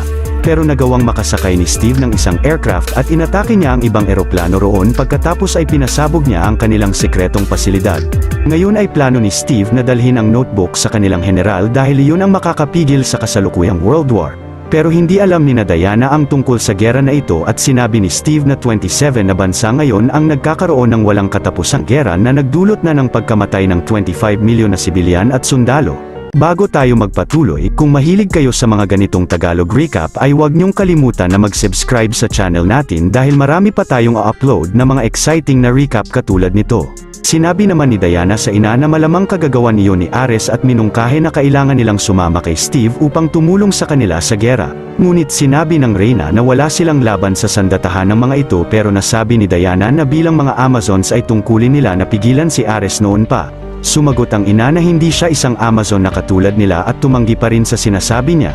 Kinagabihan si Steve matapos maligo ay sinabihan ni Diana na hindi siya pinapayagan ng ina niya na umalis roon kahit pa magpasama siya sa kanya. Nasabi naman ni Steve na hindi maaaring wala silang gawin upang pigilan ang gera at kailangang gumawa sila ng paraan. Dahil rito ay napagdesisyonan ni Diana na pumunta sa kanilang tower at gamit ang kanyang super strength ability ay inakyat niya ang tower sa paglikha ng makakapitan sa pader nito. Pagkatapos ay kinuha niya roon ang Amazonian Shield, ang espada na ang Godkiller, ang Lasso of Hestia, at ang Amazonian Armor Suit. Maya-maya ay sinabihan niya si Steve na tutulungan niya siyang makaalis sa isla nila at dadalhin niya siya kay Ares na sinang-ayunan ng lalaki. Ilang saglit ay pumunta sila sa isang bangka roon na gagamitin nila upang makaalis ng Themyscira pero nalaman ng Reyna ang plano nila. Sinabi nito kay Diana na alam niyang hindi niya siya mapipigilan. Binigay pa niya sa kanya ang headpiece ni Antiope at lumuluhang umalis roon si Diana kasama si Steve. Habang nasa layag ay sinabi ni Steve kay Diana na pupunta sila sa London at mag-hire roon ng mga kalalakihan upang sumama sa kanila sa gera. Si Diana naman ay sinabing kailangan lang niyang itarak ang espada na yun kay Ares at titigil na ang gera ngunit tila hindi naniniwala sa kanya si Steve. Samantala si General Ludendorff ay nakipagkita kay Dr. Poison at nasabi nito sa kanya na hindi niya magagawa ang proyekto nila nang wala ang kanyang notebook, pero sumagot ang general na hindi niya kailangan iyon at naniniwala siyang magtatagumpay ang doktor na matapos ang proyekto nila. Si Dr. Poison naman ay nakalikha ng kakaibang gas at pinalanghap niya ito kay Ludendorff na nagbigay sa kanya ng temporary super strength. Maya-maya sina Diana ay nakarating na sa London at nakipagkita sa secretary ni Steve na si Etta Candy. Pagkatapos ay pumunta sila sa isang butik at sa tulong ni Etta ay pumili at nagsukat rito si Diana ng damit na masusuot niya na babagay sa lugar. Pagkatapos ay sinuotan pa siya ni Steve ng salamin. Pero hawak pa rin ni Diana ang espada at kalasag niya kaya't pinatabi muna ang mga ito ni Steve kay Etta at umalis na sila roon. Subalit habang naglalakad ay napansin ni Steve na may mga kalalakihan na sumusunod sa kanila sa daan. Nang pumunta sina Steve sa isang iskinita ay na-corner na sila ng mga ito na mga German pala na nais kunin ang notebook ni Dr. Maru. Pero si Steve ay inuntog ang isang lalaki at si Diana ay mabilis na napigilan ang bala ng kalaban. Pagkatapos ay magaling na kinalaban ni Diana ang mga German na ito habang sinasalag ang mga bala nila gamit ang mga gauntlets niya sa kamay. Pinatumba ni Steve ang isang kalaban at ang huling lalaki ay inatake ni Diana gamit ang lasso niya. pero nang tinanong siya ng bida ay uminom ito ng cyanide pill. Maya-maya pagpunta nila ng council chamber ay nakita nila roon si Sir Patrick Morgan na isinusulong ang pagsagawa nila ng armistice sa Germany upang magkaroon na ng kapayapaan. Pagkatapos ay inabot ni Steve kay Sir Patrick ang notebook ni Dr. Poison. Subalit ilang saglit ay hindi ito mabasa ng mga cryptography nila pero sinabi ni Diana na ang lingwahe sa notebook ay Ottoman at Sumerian. Ang British general naman ay hinayaan na basahin ni Diana ang notebook at nalaman niya rito na ang hydrogen mustard gas ni Dr. Maru na kahit ang mga gas mask ay magiging useless rito ay plano nilang i-release sa gitna ng gera. Agad na minungkahi ni Steve na papuntahin sila sa front ng gera sa German-occupied Belgium upang hanapin at wasakin roon ang operasyon ni Ludendorff sa paggawa ng hydrogen gas nila. Pero ang general ay tumanggi sa kanya dahil sa kasalukuyang iyon ay nakikipag-negotiate na sila ng armistice o peace agreement sa Germany at sinabihan si Steve na wala silang gagawin rito. Ngunit si Diana ay labis na nagalit sa desisyon ng general na hayaan na lang mamatay ang mga sundalo nila sa gas hydrogen ng mga kalaban. Paglabas ni Steve ng silid ay pinulupot ng lalaki ang laso ni Diana sa kamay niya upang sabihin ang totoo sa babae na pupunta pa rin sila sa gera. Pagkatapos ay pumunta sila sa isang bar kung saan nila nahanap si Semir o si Sammy na magaling mag-undercover at magsalita ng maraming lingwahe. Pero hindi kasing dami ng kayang bigkasin na lingwahe ni Diana, at si Charlie na kasalukuyang ginugulpi ng isang kalbong lalaki roon. Sinabi ni Steve na si Charlie raw ang magaling nilang marksman na kayang magpatumba ng mga kalaban sa malayong distansya. Pagkatapos ay sinabi ni Steve sa dalawa na tutulungan nila sila na pigilan ang gera ng walang kabayaran pero tumanggi rito sina Semir. Subalit ang kalbong lalaki ay babarilin na si Charlie pero agad na napigilan ito ni Diana at pinatalsik siya. Ilang saglit ay dumating sa bar si Sir Patrick kasama si Etta dahil nalaman niyang plano ni Steve na pumunta pa rin sa gera. Naparoon raw siya upang tumulong sa kanila ng palihim at binigyan pa sina Steve ng malaking pera para sa kanilang misyon dahil alam raw niyang napakalaking karangalan ang gagawin nila. Sa sunod na araw pagbaba ni Diana ng tren ay nakita nila ang napakaraming sugatan na sundalo roon na galing sa gera. Samantala si Dr. Maru kasama si Ludendorff ay nagtagumpay na sa kanilang hydrogen poison gas. Pagkatapos ay dumalo si Ludendorff sa council meeting ng mga general na sinusulong na rin ang armistice sa British dahil sobrang dami ng namamatay na Germans at nauubusan na sila ng pagkain, medisina at bala. Hindi rin sila sang-ayon sa plano ni Ludendorff at ng kanyang chemist. Dahil rito ay umalis roon si Ludendorff at si Dr. Poison ay naghagis sa silid ng kanyang hydrogen poison gas na kinamatay ng mga general roon. Kinagabihan ay nakipagkita sina Steve sa lalaking Indian na si Chief na makakasama rin nila sa kanilang misyon. Sa sunod na araw habang naglalakad sila papunta sa German-occupied Belgium ay nakakita sila ng mga sugatan na sundalo at ng mga sibilyan na nahihirapang umalis roon pero wala silang magawa dahil kailangan nilang makarating agad sa pupuntahan nila. Hindi nagtagal ay narating na nila ang front ng gera at pinaliwanag ni Steve kay Diana na ang nasa harap nila ay ang tinatawag na no man's land na kung saan ay walang kahit sino ang nakakalapit dahil sa mga sundalo at machine gun ng mga German soldiers sa bawat sulok roon. Pero si Diana suot ang kanyang armor suit ay matapang na naglakad sa no man's land at agad na pinagbabaril siya ng mga German soldiers pero magaling na nasasalag niya ang mga bala nila gamit ang kanyang mga gauntlets sa kamay. Inatake na si Diana ng machine gun ng mga ito at dito na niya ginamit ang kanyang shield. Sina Steve naman ay sumunod na rin kay Diana at bumaril ng mga German soldiers roon. Pagkatapos ay mabilis na umatake ng mga kalaban si Diana at si Chief ay pinasabugan ng granada ang iba. Dahil rito ang lahat ng British soldiers sa front ay sumugod na din sa mga German soldiers. Ilang saglit sina Diana ay nakarating na sa kalapit na village na ang Veld at matapang na sumugod ang bida at nakipaglaban ng mag-isa sa mga German soldiers mula sa kanilang pinagtataguan ng mga bahay roon at pinatumba niya ang mga ito isa-isa. Sina Steve naman ay sumugod na rin sa village at umatake ng mga kalaban sa daan pagkatapos ay nagpasabog sila ng kuta ng mga German soldiers. Sa kasalukuyan na iyon si Diana ay patuloy pa rin na nakipaglaban ng buong lakas sa mga German soldiers gamit ang Godkiller sword niya at sobrang bilis at dali niya na napabagsak ang mga ito. Hanggang sa napunta na siya sa gitna ng village ng Veld at dito naman nakipaglaban sa mga German at malakas na nagpatumba ng isang tangke nila. Ilang saglit ay tinulungan siya rito ni Steve at magkabilaan nilang kinalaban ang mga sundalo ng German sa paligid habang ginagamit ni Diana ang kanyang lasso of Hestia sa mga ito. Pero napansin ni Steve na may isang sniper sa bell tower at pinapabaril niya ito kay Charlie subalit hindi niya magawa dahil sa kanyang PTSD. Nakaisip naman si Steve ng paraan na buhatin nila ang pinto ng tangke roon at pinatalon dito si Diana pagkatapos ay mabilis na winasak niya ang buong tower kasama ang sniper sa loob. Naubos na nila ang lahat ng German soldiers sa village at ang mga sibilyan roon ay labis na natuwa kay Diana sa pagligtas niya sa kanila. Maya-maya ay tumawag si Steve kay Etta at nalaman niya rito na malapit sa Veld ang German High Command ni Ludendorff kung saan ito magdadaos ng gala. Subalit si Sir Patrick ay sinabihan si Steve na huwag pumunta sa gala dahil kailangang mapirmahan ng mga opisyal ng German roon ang kanilang armistice. Pero si Steve ay binabaan na ng telepono si Sir Patrick at si Diana ay na-realize na si Ludendorff ay si Ares na ang may pakana sa paglikha ng pinaka-nakakamatay na sandata sa gera na ang poison gas. Ang isang lokal naman ng Veld ay kinuhaan silang lahat ng litrato. Pagsapit ng gabi ay nag-celebrate ang lahat ng mamamayan ng Veld sa paglaya nila sa German at si Steve ay tinuruan sumayaw si Diana habang umuulan roon ng nyebe na kinamangha ng babae. Pagkatapos ay pumasok sila sa isang silid kung saan nila sinimulan ang kanilang intimate na pagmamahalan. Kinaumagahan ay sumakay sila ng mga kabayo at nakwento ni Steve kina Semir ang mga tungkol kay Diana. Ilang saglit ay narating na nila ang kastilyo na ang German High Command ni Ludendorff. Habang suot ang German disguise nila ay sumakay na sina Steve ng isang kotse ng mga German pagkatapos ay pumasok na sa kastilyo at iniwanan sina Diana sa labas. Pero ang bida ay nilapitan ang isang babaeng bisita ng gala at kinuha ang kasuotan nito. Samantala si Steve sa gala ay nilapitan si Dr. Poison at sinubukan na kunin ang loob nito upang makakuha ng mga impormasyon.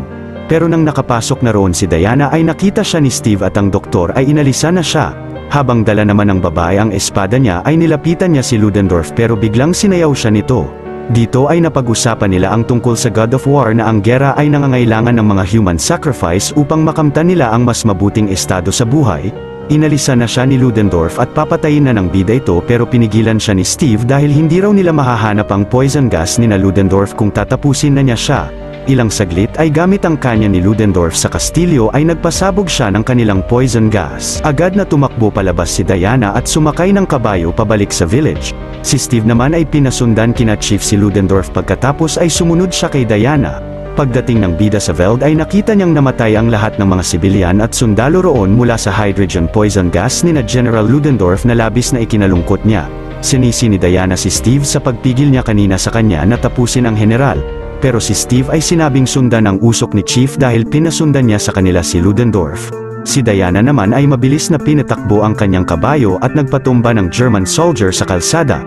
Pagkatapos ay nakita niya sina Chief sa daan na nagturo sa kanya kung nasaan si Ludendorff.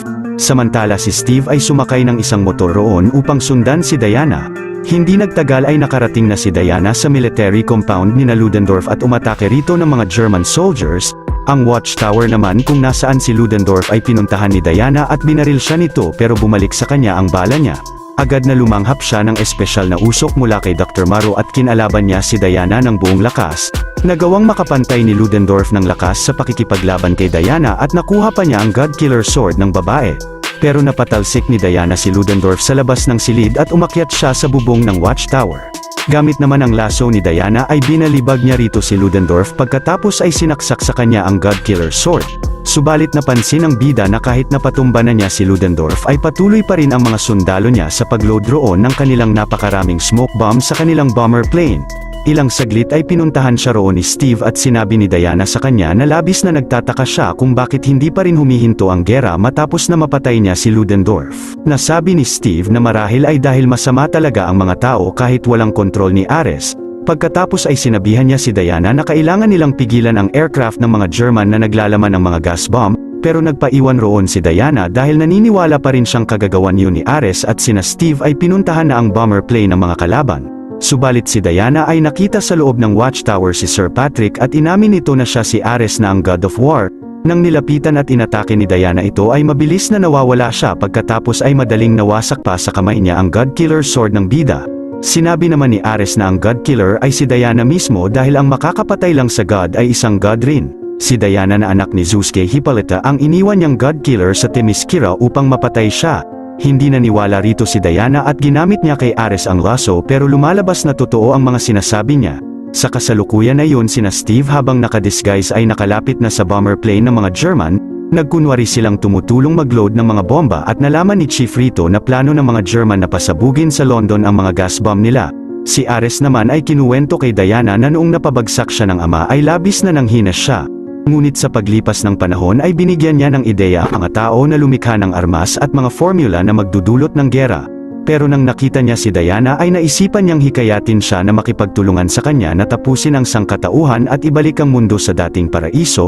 Tumanggi si Diana sa kanya at dito na siya inatake ni Ares ng napakalakas na kinatalsik niya. Pagkatapos ay hinampas sa kanya ni Ares ang mga debris sa paligid pero hinampas rin ni Diana rito ang malaking bakal roon na agad na naiwasan niya.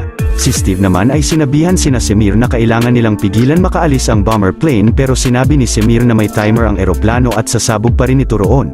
Naisipan naman ni Steve na paliparin na lang ito. Samantala si Diana ay patuloy na nakipaglaban sa kapatid niyang si Ares at ang mga bomba na hinagis sa kanya nito ay sumabog ng malakas sa kanilang dalawa. Nilapitan si Diana ni Steve pero hindi niya marinig ang mga sinasabi ng lalaki dahil sa pagsabog ng bomba sa kanya. Pagkatapos ay binigay ni Steve ang relo niya kay Diana at umalis na roon. Ilang saglit sina Semir ay pinatumba ang mga sundalo sa aircraft at pinasakay na rito si Steve na nakita ni Diana sa di kalayuan. Pagkatapos ay tinadyakan niya palabas ang isang sundalo sa loob at pinabagsak niya ang piloto ng eroplano.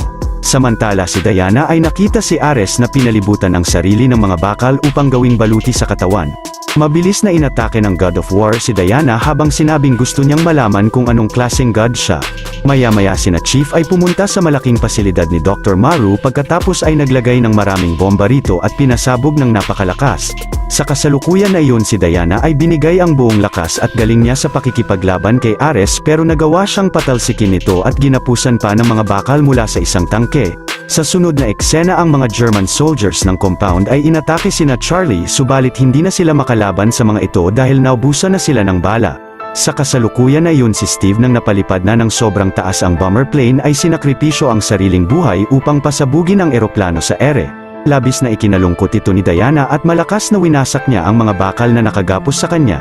Dahil sa labis na galit ni Diana ay sobrang bilis na inatake at pinatumba niya ang mga German soldiers roon hanggang sa napabagsak na niya ang lahat ng mga ito. Si Ares ay natuwa sa ginawa ni Diana pero mabilis na inatake rin niya ito at pinagsusuntok ngunit napatalsik uli siya ng kalaban. Pagkatapos ay nilapit ni Ares kay Diana si Dr. Poison at sinabing nararapat na mamatay rin ito dahil sa mga masasamang nagawa niya. Si Diana ay binuhat ang tangke roon at babagsak na ito sa doktor pero na-realize na niya ang sinabi sa kanya ni Steve kanina na plano niyang isakripisyo ang sariling buhay upang maligtas ang maraming tao sa mga gas bomb ng German. Binaba na ni Diana ang tangke at dahil na-inspire siya sa sakripisyo na ginawa ni Steve ay madaling nawasak niya ang mga armas ni Ares at pinatalsik ito gamit ang kanyang mga gauntlets. Agad na inatake ni Ares si Diana ng kidlat niya pero nahigop lang ito ng gauntlets ng bida. Galit na umatake pa si Ares ng napakalakas na kidlat kay Diana pero nahigop pa rin ito ng gauntlets niya na dumaloy sa buong katawan niya. Pagkatapos ay binalik ni Diana ang malakas na atake na ito kay Ares na kinamatay niya at sumabog roon ng sobrang lakas. Ilang saglit ay nakita ni Diana sina Semir na bumangon sa mga debris at ang mga German soldiers na nawala na sa kontrol ni Ares. Sa sunod na araw ay nagdaos ng selebrasyon ang London sa pagwawakas ng gera at nakipagkita rito si Diana kay Etta at kina Semir. Maya-maya ay napadaan sila sa isang memorial wall roon na puno ng mga litrato ng mga sundalo na nagbuwis ng buhay sa gera at nakita rito ni Diana ang litrato ni Steve. Napunta na sa kasalukuyang panahon ang istorya at si Diana ay nag-email kay Bruce ng pasasalamat sa kanya. Pagkatapos ay suot ang suit niya ay nagpatuloy siyang nagligtas ng mga tao sa mundo bilang si Wonder Woman. Dito na nagwawakas ang pelikula na ito at susunod naman ang Aquaman 1.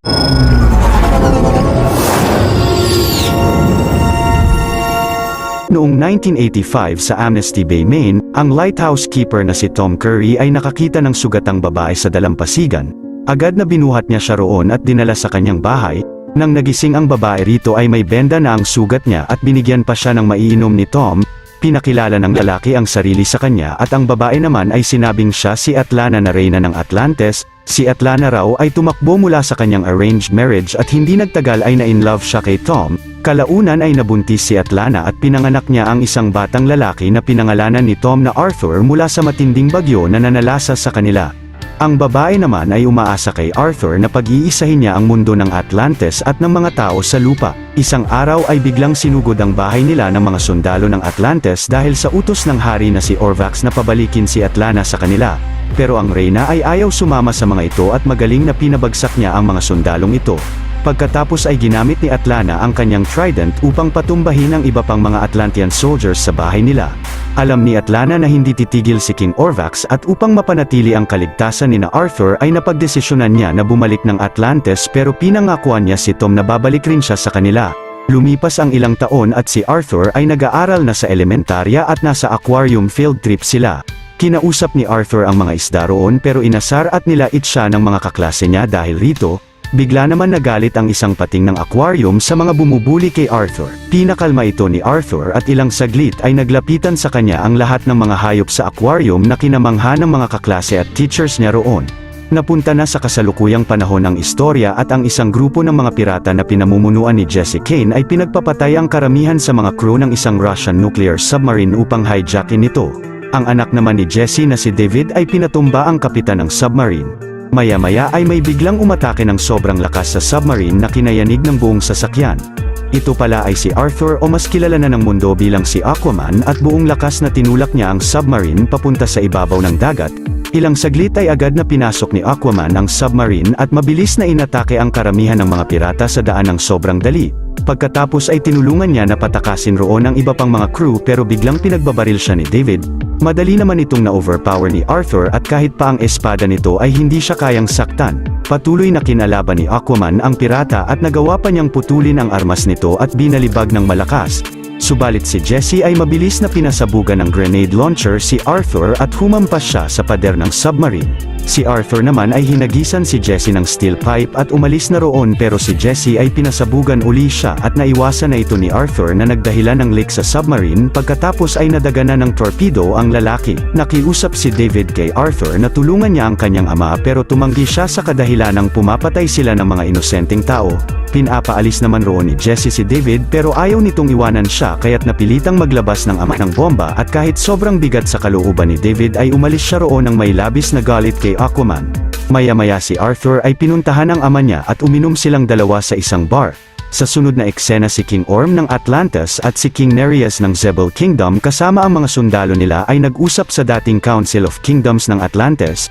Pinaliwanag ni Orm na iyon ang araw na nagsama-sama ang mga hari ng 7 kaharian ng Atlantis at sa pagsama-sama nila ay sila ang naging pinakamalakas na imperyo sa buong mundo at ngayon ay plano niyang ulitin ang alyansang ito upang atakihin ang surface world na unti-unti silang winawasak.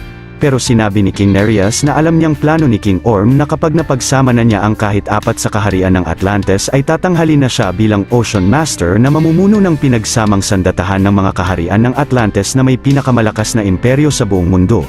Dagdag pa ni Nereus na sa tingin niya ay mahina ang pamumuno ni Orm sa Atlantis at posibleng ang half-brother niya ay mas may kakayahang mamuno sa kanila at mapag-isa ang mga kaharian. Subalit ang isang submarine ng mga tao ay biglang pinasabugan ang lokasyon ni na King Orm at nadaganan ng debris si King Nereus. Tinulungan siya rito ni Orm pagkatapos ay mabilis na inatake niya ang submarine at agad na napabagsak. Dahil rito ay napagdesisyonan na ni King Nereus na makipag-alyansa kay King Orm at magsimula na ng gera sa surface world. Maya-maya si David ay pinuntahan ng mga Atlantean soldier upang kausapin ni King Orm at lumalabas rito na binabayaran nila siya upang atakihin ang hinijak nilang submarine ang Atlantis para sa masamang plano ni Orm. Kinagabihan ay sinakay na ni Arthur sa kotse ang lasing na ama niya at pinuntahan siya roon ni Meryn na pinapasama si Arthur sa Atlantis upang pigilan ang half-brother niya na magsimula ng gera sa surface world sa pagpapatalsik niya rito bilang hari ng Atlantis, pero tumanggi si Arthur dahil imposibleng mapaalis niya si King Orm sa trono. Sinabi naman ni Meryn na nalaman nila ang lokasyon ng makapangyarihang trident ni King Atlan at gamit ito ay makikinig ang mga Atlantean sa kanya at mapapatalsik na niya si Orm. Si Arthur naman ay inis na tumanggi pa rin sa kanya at umalis na roon. Subalit habang nagmamaneho ay nakita ni Arthur ang isang tidal wave na hahampas sa kanila at ilang saglit ay tumama sa kanila ito. Agad na hinanap ni Arthur ang ama sa dagat pero si Mera ay kinontrol ang tubig upang tumulong na mahanap ang kotse nila at si Arthur ay nilabas dito ang ama. Pagkatapos ay gamit ang abilidad ni Mera ay tinanggal niya ang maraming tubig na napunta sa katawan ng ama ni Arthur at nagkamalay na ito.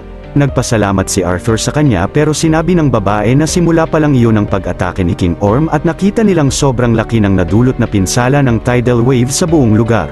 Kinabukasan ay nabalita sa buong mundo ang pagbalik ng mga basura sa mga dalampasigan ng maraming bansa mula sa mga malalaking alon kagabi pati na rin ang mga lumubog na mga barko na inakala ng mga tao na isa itong natural na sakuna. Pero ang scientist na si Stephen Sheen ay pinagpilitan na gawa ito ng mga Atlantean subalit hindi siya pinaniniwalaan ng karamihan. Si Arthur naman na pumayag na kay Meryn na pigilan nila ang gera ay sinimulan ng pumunta ng Atlantis pero dito na naalala ni Arthur na noong bata pa siya ay sinanay na siya ni Vulko gamitin ang mga abilidad niya bilang isang Atlantean sa ilalim ng karagatan. Maya-maya ay narating na nina Arthur ang tinago na sasakyan ni Mera at gamit ito ay pumunta na sila sa Atlantis. Pagdating nila sa Gateway Bridge ng kaharian ay nakita ni Arthur na binabantayan ito ng napakaraming mga sundalo at ng kanilang mga high-tech na hydro cannons. Nakalampas naman sila sa border control ng gate dahil may diplomatic clearance si Mera sa pagiging anak ng hari na si Nereus. Pagkatapos ay pumunta sina Mera sa secret hideout nila ni Vulko at sinabi rito ng lalaki na dahil nakipag-alyansa na si King Nereus kay King Orm ay nagkaroon na sila ng mas malakas na sandatahan upang mapuwersa na pasalihin sa kanila ang iba pang kaharian. Bago magawa ito ni Orm ay kailangan na siyang mapigilan ni Arthur sa pagkuha niya ng makapangyarihang trident ni King Atlan na unang hari ng Atlantis. Ayon kay Vulko ito ay gawa sa bakal ni Poseidon na kayang utusan ang lahat ng nilalang sa karagatan. Ayon pa kay Vulko na noong unang panahon ang mga kaharian ng Atlantis ay nagkakaisa at may advance na teknolohiya at kayamanan, pero dahil sa sobrang taas na ambisyon na naghahangad ng mas malakas na kapangyarihan ay biglang sumabog ng napakalakas ng machine nila na umabot sa buong Atlantis at ang karamihan sa mga sasakyan ay sumabog rin. Lumubog sa karagatan ang buong bansa pero ang kapangyarihan na nagpalubog sa syudad nila ang nagbigay rin sa kanila ng abilidad na makahinga sa ilalim ng tubig. Sa pagtagal rito ang iba ay nag-evolve habang ang iba ay naging mga mababangis na nilalang. Dahil rito ay pinatawan ni King Atlan ang sarili ng exile sa lugar na walang nakakaalam at ginugol ang natitirang panahon ng buhay niya roon at simula noon ay hindi na siya nakita muli pati ang trident niya. Ang grupo naman ng mga archaeologists ni Vulko ay nakahanap ng ancient recorder na naglalaman ng lokasyon ng trident ni King Atlan, dahil naman may mga marka ito ng Deserter Kingdom ay kailangan nilang ipunta ito roon upang malaman ang lokasyon ng trident. Subalit biglang pinasabugan sila ng mga Atlantean soldier dahil nalaman ng mga ito ang pagpunta ni Arthur sa Atlantis. Habang buong lakas na kinakalaban ni Aquaman ang mga sundalo ng hari ay nagtago sina Vulko sa isang sulok dahil hindi sila maaaring makita roon. Pagkatapos ay mabilis na kinuha ni Mera ang artifact at umalis na silang dalawa ni Vulko sa lugar.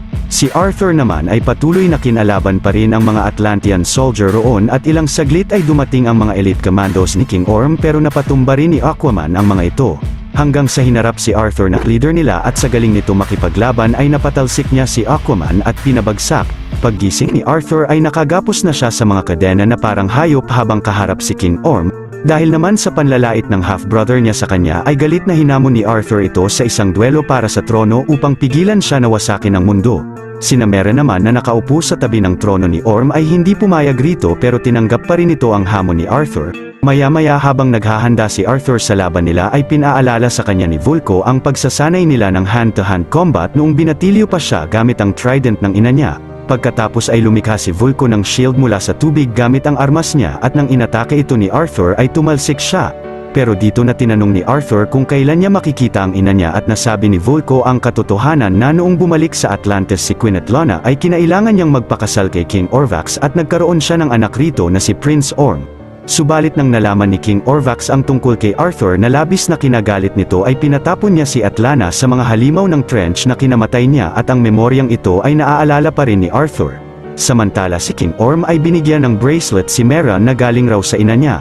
Maya-maya ay hinarap na ni Arthur ang kanyang half-brother sa kanilang Coliseum na ang Ring of Fire at ang mga Atlantean roon ay galit sa kanya at tinawag pa siyang traidor. Si Mera naman ay nandoon rin upang panuorin ang laban nila kasama ang kanyang ama pati ni Vulko.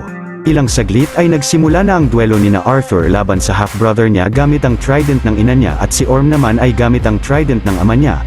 Binigay ni Arthur ang buong lakas at galing sa pakikipaglaban kay King Orm subalit ang hari ay mas sanay at mas magaling makipaglaban sa ilalim ng tubig na kabaliktaran naman kay Arthur kaya't madali siyang na-overpower rito ng kanyang kapatid. Sa patuloy na paglalaban nila ay hindi nagtagal ay nagawang mabali ni Orm ang trident ni Arthur na labis na kinatuwa ng lahat ng Atlantean roon.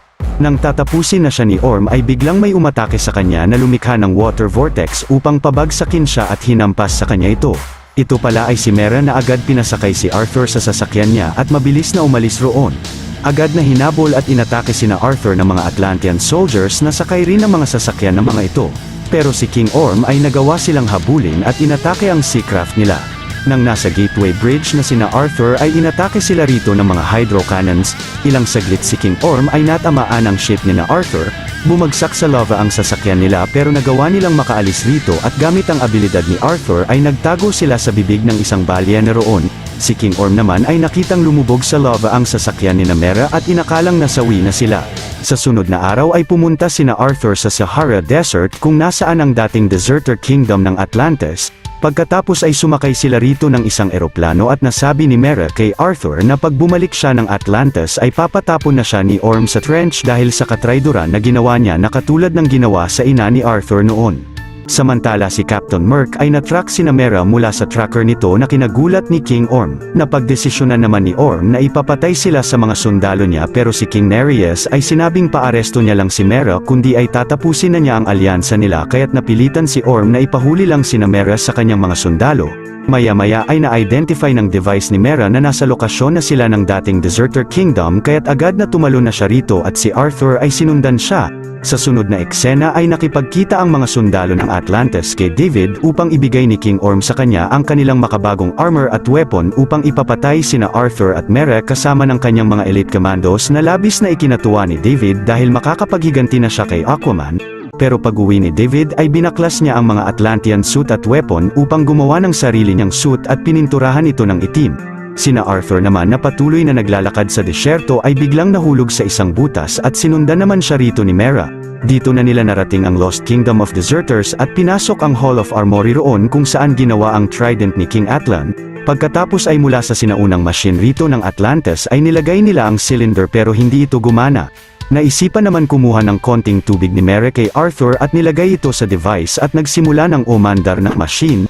Lumabas roon ang hologram ni King Atlan at sinabing ang trident niya ay may kapangyarihan ng Atlantis na kung mapupunta sa masamang kamay ay magdudulot ito ng destruction pero sa kamay ng tunay na tagapagmana ay magagawa nitong pag-isahin ang mga kaharian nila. Pagkatapos ay binigkas ni King Atlan ang mga clue kung saan niya tinago ang kanyang armas. Kailangan nilang maglakbay sa dulo ng mundo sa Hidden Sea.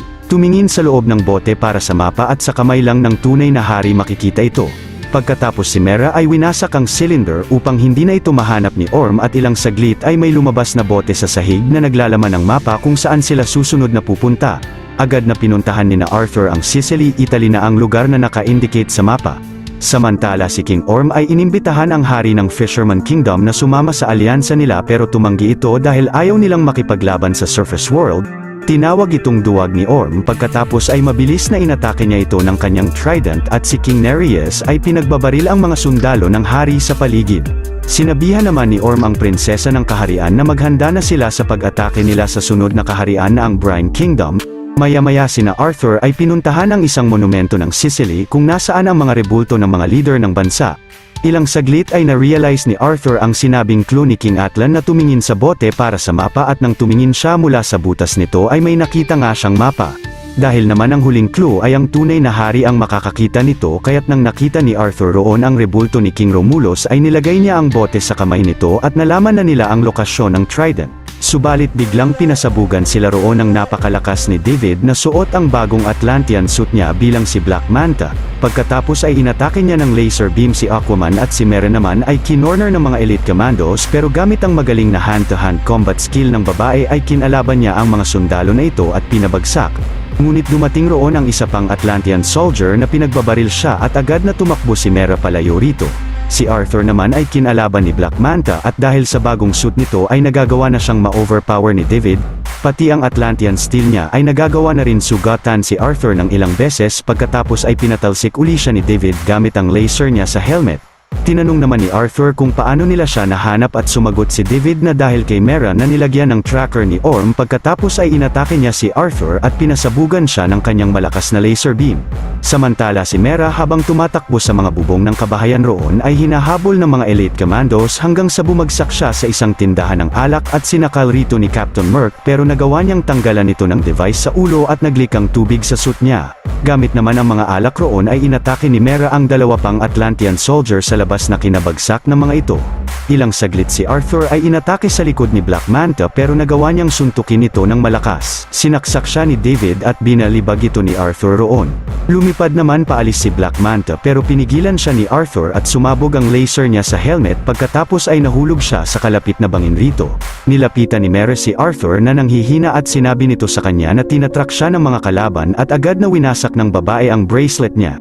Sa sunod na eksena ay nagising si Arthur na pinagaling na ni Mera ang mga sugat niya at nakasakay sila sa isang bangka papunta sa lokasyon ng Trident na ayon kay Mera ay ito ang Kingdom of Trench kung saan pinatapon ang ina niya noon at pinakain sa mga halimaw rito.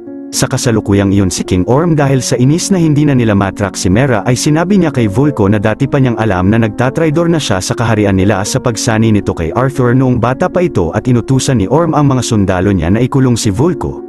Kinagabihan sa gitna ng bagyo ay narating na ni Mera ang Trench Kingdom at inatake sila rito ng mga halimaw ng kaharian ng Trench, lalong dumadami ang mga nilalang na umaatake kina Arthur at naisipan niya na magpailaw ng mga flares mula sa bangka at napansin nila na takot sa liwanag ang mga nilalang.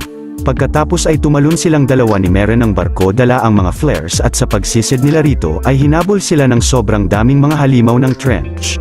Hanggang sa narating nila ang tarangkahan ng Trench Kingdom na nakasunod pa rin sa kanila ang sobrang daming mga nilalang roon. Pagkatapos ay napuntahan ni Arthur ang isang malaking maelstrom at dahil hindi na sila maaring umatras mula rito ay pinasok nila ito subalit nagkahiwalay sila sa loob ng maelstrom.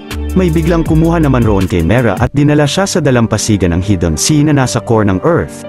Ilang saglit ay dumating na rin rito si Arthur at nakita niyang ang nagligtas kay Mera ay ang ina niya na si Queen Atlana. Labis na nagulat si Arthur sa nakita at nang nilapitan siya ng ina ay masayang nagkayakapan silang dalawa. Pinaliwanag naman ni Atlana na noong pinatapon siya roon ni King Orvax ay nagawa niyang makaligtas sa mga halimaw ng Trench at napunta siya rito. Pagkatapos ay tinanong ng Reyna kay Arthur ang kalagayan ni Tom at sinabi niyang ang ama niya ay araw-araw na naghihintay sa dalampasigan sa pagbalik niya. Nasabi naman ni Atlana na hindi niya magawang makaalis roon dahil ang Trident lang ni King Atlan ang paraan para makalabas sa Hidden Sea subalit ilang beses na niyang sinubukan kunin ito pero hindi siya pinapayagan ng halimaw na si Cara Ten dahil tanging ang tunay na tagapagmana lang ni King Atlan ang makakakuha noon. Si Arthur naman ay pinuntahan na sa likod ng talon ang lokasyon ng Trident at nakita nga niya rito ang katawan ni King Atlan na hawak ang kanyang Trident. Pero dumating na roon si Cara Ten at pinakita sa kanya ang napakaraming hindi karapat-dapat na mga mandirigma na napatay niya dahil sa pagsubok na kunin roon ang Trident. Buong tapang at lakas naman na kinalaban ni Arthur si Cara Ten subalit madali siyang na-overpower nito at maraming beses na napapatalsik habang sinasabi sa kanya ng halimaw na hindi siya karapat-dapat sa armas. Hanggang sa sinabi ni Arthur kay Cara Ten na tama siyang hindi siya karapat-dapat sa Trident pero dahil wala nang ibang paraan upang iligtas ang mga mahal niya sa buhay ay kailangan niyang makuha ito. Labis na nagulat si Cara Ten sa abilidad ni Arthur na makipag-usap sa kanya dahil ang huling taong may ganitong abilidad ay si King Atlan, dahil rito ay hinayaan na niya pakuha kay Arthur ang makapangyarihang Trident roon na nakuha naman ni Arthur at biglang nagkaroon siya ng koneksyon sa lahat ng uri ng lamang dagat sa mundo kahit pa sa mga halimaw ng Trench. Pagkatapos ay lumabas si Arthur ng talon suot ang suit ni King Atlan at hawak ang makapangyarihang Trident. Sa kasalukuyang iyon si King Orm at ang buong hukbo nila ni King Nereus kasama ang hukbo ng Fisherman Kingdom ay sumabak na sa gera laban sa Brine Kingdom na ang pang-apat na kaharian na kailangan nilang sakupin upang tanghali ng Ocean Master si Orm. Ilang saglit ay nagawang putulin ni Orm ang kamay ng hari ng Brine Kingdom. Nang tatapusin na niya ito ay biglang may nagpatalsik sa kanya ng malakas na umatake rin ng kanyang mga sundalo sa paligid at ito pala ay ang higanting halimaw na ang Cara Ten na kasama si Arthur. Si King Orm naman ay pinaatake ang lahat ng mga warship niya sa Cara Ten pero walang talab sa halimaw ang mga atake nila.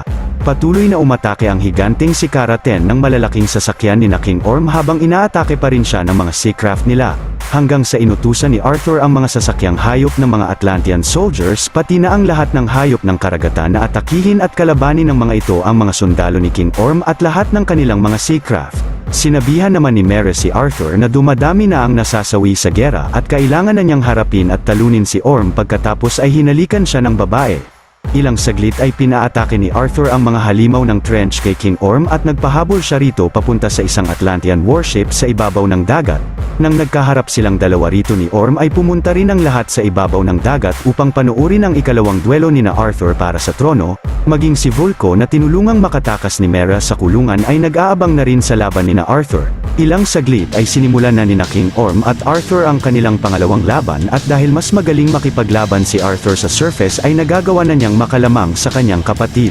Nagpatuloy ang matinding duelo nilang dalawa ni Orm hanggang sa lumikha ng shield mula sa tubig ni Arthur at nang inatake siya ni King Orm ay tumalsik ito ng malakas rito.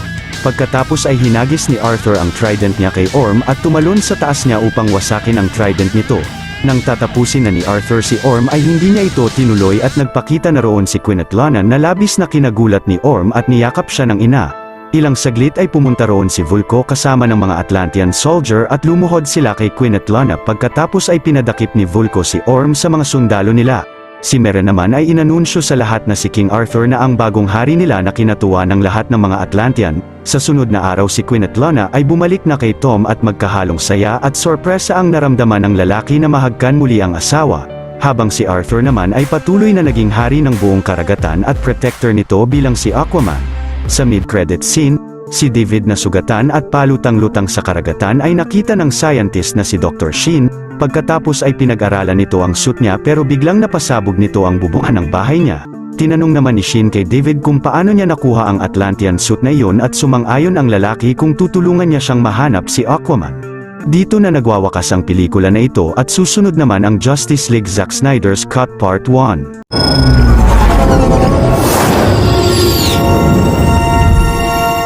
Nagsimula ang pelikula kina Superman at sa higanteng halimaw na si Doomsday na nasaksak sa dibdib ang isa't isa. Pagkatapos ang malakas na sigaw ni Superman ay nag-echo sa bawat sulok ng mundo at dahil rito ay nagising ang tatlong mga mother boxes na nasa Atlantis na binabantayan ng mga Atlantean, ang mother box na nasa apartment ng lalaking si Victor Stone o si Cyborg, at ang nasa Themyscira na kinaalarma naman ng mga Amazons roon at biglang nagkaroon ng bitak ang mother box na ito. Ilang saglit ay tinawag ng mga mother box ang lieutenant ni Darkseid na si Steppenwolf. Sa sunod na eksena, si Bruce Wayne ay umakyat ng mga bundok sa Iceland kasama ang kanyang kabayo hanggang sa narating niya ang village upang hanapin roon si Aquaman. Pinasok niya ang isang tavern rito at nakaharap ang half-human half-Atlantean na si Aquaman o si Arthur Curry. Pinaliwanag ni Bruce na bumubuo siya ng mga mandirigma na katulad ni Aquaman dahil parating na sa kanila ang mga kalaban. Ngunit pinapaalis si Bruce ng isang lalaki rito pero nagmatigas siya. Bigla naman siyang hinampas ni Arthur sa pader pero nang nilabas ni Bruce ang pera ay agad na kinuha ito ng mga taga-Iceland. Maya-maya ay nag-usap silang dalawa sa labas at nasabi ni Bruce na mula nang mamatay si Superman ay bumubuo na siya ng grupo. Subalit si Arthur ay hindi interesado sa pagsali sa grupo nila pagkatapos ay pumunta na siya sa dagat upang bumalik sa Atlantis. Ang mga babaeng taga-Iceland naman ay kinantahan ng tradisyonal na kanta nila si Arthur sa pag-alis niya roon. Samantala si Martha Kent ay binisita ang libingan ng anak niya na si Clark Kent at pagkatapos ay umalis na siya sa lugar nila sa Smallville dahil na-foreclose na ang kanilang bahay roon. Si Lois Lane naman ay binibisita araw-araw ang memorial ni Superman sa Metropolis. Sa sunod na eksena sa London, ang isang grupo ng mga terorista ay sumugod sa isang museum at pinagpapatay ang mga security guards rito. Pagkatapos ay ginawa nilang hostage ang mga estudyante at teachers roon na bumisita upang mag-field trip. Sinet na ng leader ng mga terorista ang bomba nila at nakita niya roon na pinapalibutan na sila ng mga pulis. Agad na nalaman ni Diana Prince o ni Wonder Woman ang pangyayaring ito at mabilis na pinuluputan niya ang isang terorista rito. Dahil sa lasso of Hestia ni Diana ay nasabi nito na plano nilang magpasabog ng malakas na bomba na sasabog sa 4 na blocks ng syudad at nagsimula na ang countdown. Bigla naman sinugod ni Diana ang silid kung nasaan ang mga terorista at mga hostage. Sobrang bilis na inatake niya ang karamihan sa mga terorista roon at magaling na pinabagsak niya ang mga ito. Pagkatapos ay agad na kinuha ni Diana ang bomba at tumalon ng napakalakas. Hinagis niya ng mataas ang bomba at sumabog ito sa ere. Ang natitirang leader naman ng mga terorista ay nagdesisyon na patayin na lang ang mga hostage pero mabilis na na-deflect ni Wonder Woman ang lahat ng mga bala nito gamit ang mga gauntlets niya sa kamay. Pagkatapos ay gamit rin ang mga ito ay inatake niya ang terorista na sumabog ng malakas sa gusali. Ilang saglit ay tinanong ni Wonder Woman ang mga estudyante kung okay naman sila. Sa sunod na araw si Queen Hippolyta ng Themyscira ay pinuntahan ang templo kung saan nila binabantayan ang Mother Box. Ngunit biglang pinuntahan sila roon ng maraming mga parademons kasama ang nilalang na si Steppenwolf mula sa ibang planeta upang kunin sa kanila ang box. Walang takot na kinalaban naman rito ng lahat ng mga Amazona si Steppenwolf at ang mga parademons nito. Agad na kinuha ng Reyna ang box roon at sinabi ng isang Amazona sa kanya na isakripisyo na niya ang buhay nila at isarado na ang templo. Agad naman na tumakbo ang Reyna palabas at sinarado na ng iba pang mga Amazona ang tarangkahan ng templo sa paglabas roon ng Reyna dala ang box. Pagkatapos ay bumagsak na ang buong templo sa bangin at lumubog sa dagat.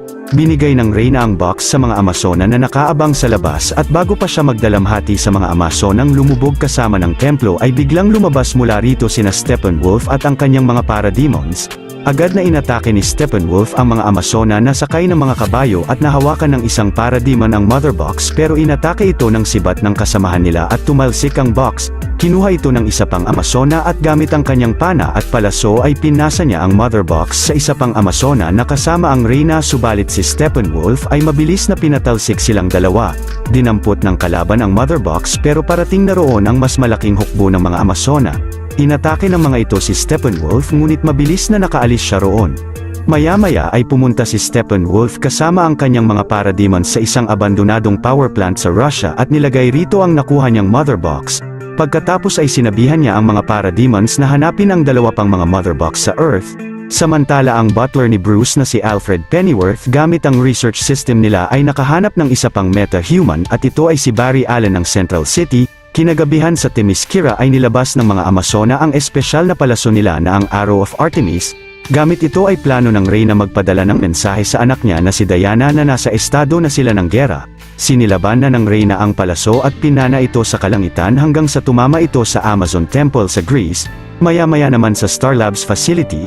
Pagkaalis ng scientist na si Silas Stone sa kanyang laboratory ay nakita dito ng lalaking janitor ang isang parademon na hinahanap ang mother box dahil naamoy nito ang box roon at mabilis na inatake nito ang lalaki. Sa sunod na araw ay pinuntahan ng mga otoridad ang laboratory upang mag-imbestiga. Pinakilala naman ni Dr. Silas ang sarili sa kanila at sinabing alien technology ang pinag-aaralan nila roon at isa na rito ang spaceship ni Superman. Sinabi naman ng investigador na ang mga nilalang na umatake kagabi ay dumukot ng 8 personnel ng Star Labs, pero may isang personnel na nakatakas na ngayon ay nasa quarantine at gumawa ito ng sketch ng itsura ng mga nilalang kagabi. Samantala si Diana naman ay nabalitaan sa TV ang palaso na tumama at sumunog sa Amazon Temple na agad na pinuntahan niya roon. Nakita ni Diana rito ang palaso na pinadala sa kanya ng ina niya at pagkatapos ay bumaba siya sa underground na parte ng templo. Ilang saglit ay nakita niya rito ang mga nakaukit na larawan ng nilalang na si Darkseid, ng mga parademons at ang mga mother box. Si Steppenwolf naman ay nireport sa servant ni Darkseid na si Desaad na sinimulan na niya ang planong pagsakop sa Earth. Nakuha na niya ang isang mother box at sinimulan na rin niyang magtayo ng base dito. Sa sunod na eksena ay pinuntahan ni Diana si Bruce Wayne upang sabihin sa kanya na dumating na ang mga kalaban at nagsimula na silang umatake. Kinuwento niya kay Bruce na noong unang panahon ay pumunta na sa Earth ang kinakatakutang nilalang sa lahat ng universe na si Darkseid upang sakupin ang mundo kasama ang buong hukbo niya at ng kanyang mga parademons. Hinarap naman siya roon ng mga Diyos na sina Zeus at Ares kasama ang kanyang hukbo, ang mga Atlanteans, ng mga tao at ng hukbo ng mga Amazons. Natuklasan ni Darkseid na nasa Earth ang hinahanap niyang armas na ang anti-life equation at gamit ang kanyang 3 mother box ay sinimulan nilang baguhin ang Earth na katulad sa mundo nila na ang Apocalypse. Nagkaisa naman ang mga Amazons, mga Atlanteans, nila Zeus kasama si Ares, ni Green Lantern at ng mga tao na kalabanin ang buong hukbo ng mga halimaw ni Darkseid na ang mga parademons. Inatake ni Zeus ng kidlat si Darkseid at mabilis na inatake rin siya ng God of War na si Ares pagkatapos ay sinipa siya. Agad na kinuha si Darkseid ng mga parademon sa pagtamo niya rito ng malaking pinsala at nawala ng malay. Patuloy na nakipaglaban si Ares, ang mga Atlantean at mga Amazons sa mga parademons. Si Zeus naman ay inatake ang mga mother box hanggang sa hindi nagtagal ay umatras na roon ang buong hukbo ng mga halimaw ni Darkseid at umalis na sa Earth. Ngunit naiwan sa kanila ng mga kalaban ang 3 mother box at napagdesisyonan na itabi at bantayan ang mga ito ng mga tao, ng mga Atlantean sa Atlantis at ng mga Amazon sa Themyscira. Nasabi pa ni Diana kay Bruce na hinahanap na ngayon ng kalaban ang 2 pang mother box at kailangan na nila mahanap ang iba pang mga meta-human. Samantala sa Central City, ang binatilyong si Barry Allen ay pumunta ng isang pet shop para sa kanyang job interview ngunit may isang babae sa labas na sakay ng kotse na biglang sumalpok sa isang truck. Agad na nakita ito ni Barry at gamit ang kanyang kapangyarihan ay binasag niya ang salamin ng shop at mabilis na lumabas upang iligtas ang babae sa aksidente. Pagkatapos ay mabilis na umalis siya roon at bumalik sa pet shop kasama ang mga aso rito. Sa sunod na eksena, ang mga parademons ay pumunta ng karagatan at dumukot rin doon ng mga Atlantean.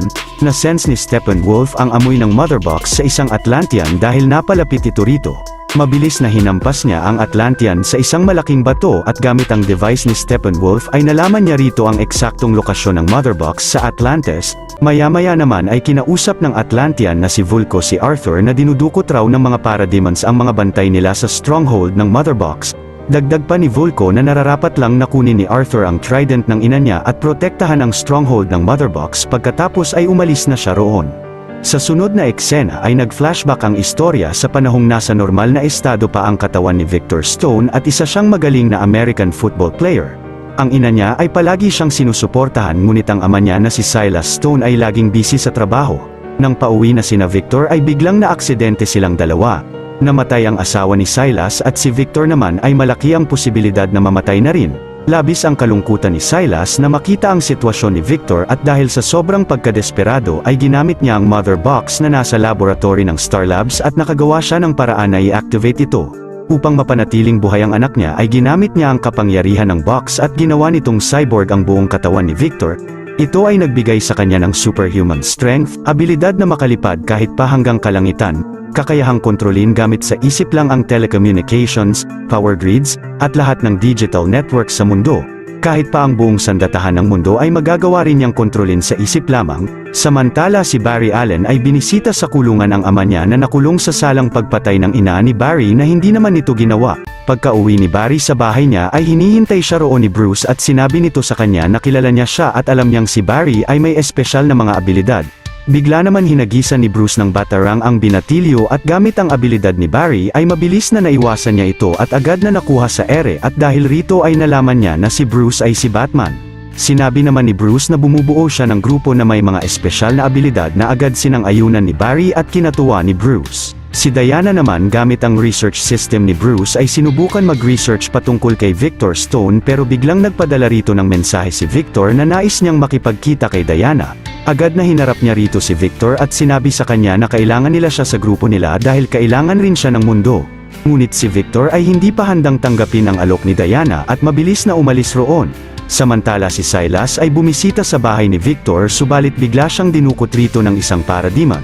Sa sunod na eksena ang mother box sa Atlantis ay pinuntahan ni Steppenwolf at inatake niya rito ang mga Atlantean na bantay ng stronghold na madali niyang napatay. Ang Atlantean naman na si Mera ay mabilis na inatake rito ang halimaw at pinabagsak niya ito. Pero agad na sinakal siya ni Steppenwolf at pinatalsik ng malakas. Nang papatayin na siya ni Steppenwolf ay biglang pinigilan ito ni Arthur at si Arthur naman ang buong lakas na kumalaban sa halimaw. Ngunit biglang nasuntok siya ng malakas nito at mabilis na hinampas ang ulo niya sa kanya. Pagkatapos ay umalis na roon si Steppenwolf dala ang mother box. Sinabihan naman ni Mera si Arthur na siya ang firstborn ng reyna ng Atlantis at responsibilidad niya na habulin at pigilan si Steppenwolf. Ilang saglit pagbalik ni Steppenwolf sa kanyang base at gamit ang dalawang mother box ay nakagawa siya ng protective dome sa buong lugar. Samantala sina Bruce kasama sina Barry at Diana ay nakita ang bat signal sa kalangitan. Pagbalik naman ni Victor sa kanyang bahay ay nalaman niyang nagpunta roon ang ama niya at dinukot ito ng isang parademon pagkatapos ay nakita ni Victor ang bat signal sa kalangitan. Ang bat signal na pinailaw ni Commissioner James Gordon ng Gotham City ay pinuntahan ni Batman kasama sina Diana at Flash. Sinabi sa kanila ni Gordon na maraming taga-Gotham na nakakita ng nilalang na katulad sa mga umatake sa Star Labs. Ilang saglit ay dumating rin doon si Victor at sinabing pati ang head scientist ng Star Labs na si Silas Stone ay dinukot na rin ng mga parademons. Dahil sa investigasyon naman ni Gordon ay nalaman nila na dinala ng mga parademon ang mga dinukot nito sa underground tunnel ng Strikers Island sa Gotham. Agad na pinuntahan nilang apat ang tunnel na ito at hindi nagtagal ay nakita nila dito si Steppenwolf na ini-interrogate ang mga dinukot nila upang malaman ang lokasyon ng huling mother box. Nang si Silas na ang in-interrogate ni Steppenwolf ay agad na inatake siya ni Cyborg pagkatapos ay pinuntahan ng ama niya. Mabilis na inatake naman ni Wonder Woman ang isang parademon rito at si Steppenwolf ay inatake rin niya at napatalsik. Patuloy na kinalaban rito ni Wonder Woman ang halimaw na si Steppenwolf habang sina Flash ay kumalaban rin ng mga parademon at kasama si Cyborg ay tinulungan nilang makatakas roon ang mga taong dinukot ng mga kalaban. Si Batman naman ay pinapunta na roon kay Alfred ang malaking sasakyan niya na ang Nightcrawler. Maya-maya si Wonder Woman ay nagawa ng pabagsakin ni Steppenwolf at hinagis ng malakas. Pero si Batman ay nakasakay na sa kanyang Nightcrawler at pinagbabaril si Steppenwolf kasama ang mga parademons nito. Nahulog roon ang espada ni Diana pero mabilis na tinulungan siya ni Flash na makuha ito sa ere. Agad naman na inatake ni Steppenwolf ang Nightcrawler at hindi nagtagal ay napabagsak niya ito at inatake niya si Wonder Woman. Si Wonder Woman naman ay ginamit ang mga gauntlets niya at pinatalsik ng malakas si Steppenwolf. Ilang saglit si Victor Stone ay sumakay sa Nightcrawler at gamit ang kapangyarihan niya ay kinontrol at pinagana niya uli ito pagkatapos ay pinagbabaril niya si Steppenwolf at inatake ng missile ngunit nakuha ito ni Steppenwolf at pinasabog niya ang pader ng tunnel pagkatapos ay agad na umalis doon. Biglang umagos ang malakas na tubig sa tunnel pero lumabas mula rito si Aquaman at gamit ang trident ng kanyang ina ay pinigilan niyang umagos ang tubig. Sumakay naman sina Batman sa Nightcrawler upang makaalis roon at si Cyborg ay mabilis na lumipad paalis sa kanila at pagbalik ay dala na niya ang pangatlong Mother Box. Samantala si Steppenwolf pagbalik ng kanyang base ay pinakita sa kanya ng mga Mother Box na ang ultimate weapon na matagal nang hinahanap ni Darkseid na ang anti-life equation na susi upang makontrol ang lahat ng universe ay nasa Earth. Ni-report niya agad ito kay Darkseid at sinabihan siya nito na pag nakumpleto na niya ang tatlong Mother Box at na-transform na niya ang Earth na katulad sa mundo nila ay pupunta siya sa Earth upang kunin ang anti-life equation. Sa sunod na eksena, kasama si Arthur ay pumunta silang lahat sa malaking workshop ni Bruce, dahil sa kwento naman rito ni Victor sa kanila na gamit ang Mother Box ay binuhay siya ng ama niya ay napag-usapan nilang lahat na buhayin rin si Superman gamit ito upang matalo nila si Steppenwolf. Dito na nagwawakas ang part 1 ng recap natin ng pelikula na ito at nasa description ng video ang part 2. Kung natuwa at nagustuhan nyo ang ating tinampok na pelikula ngayong araw ay maaari nyo rin panoorin ang iba pang mga Tagalog recaps natin sa main page ng ating channel, at syempre huwag nyong kalimutan na mag-like, subscribe at mag-hit ng notification bell dahil marami pa tayong tatampok na exciting na mga pelikula sa mga susunod na linggo. Malupit na shoutout kina Clint Gemar, Melvin De Castro, Maria Cristina Regola, Gabriel Amador, Helmar Bracero, Giancarlo Zulueta, at kay Jake Carillo. See you on the next one mga Juan. You're still here. It's over. Go home.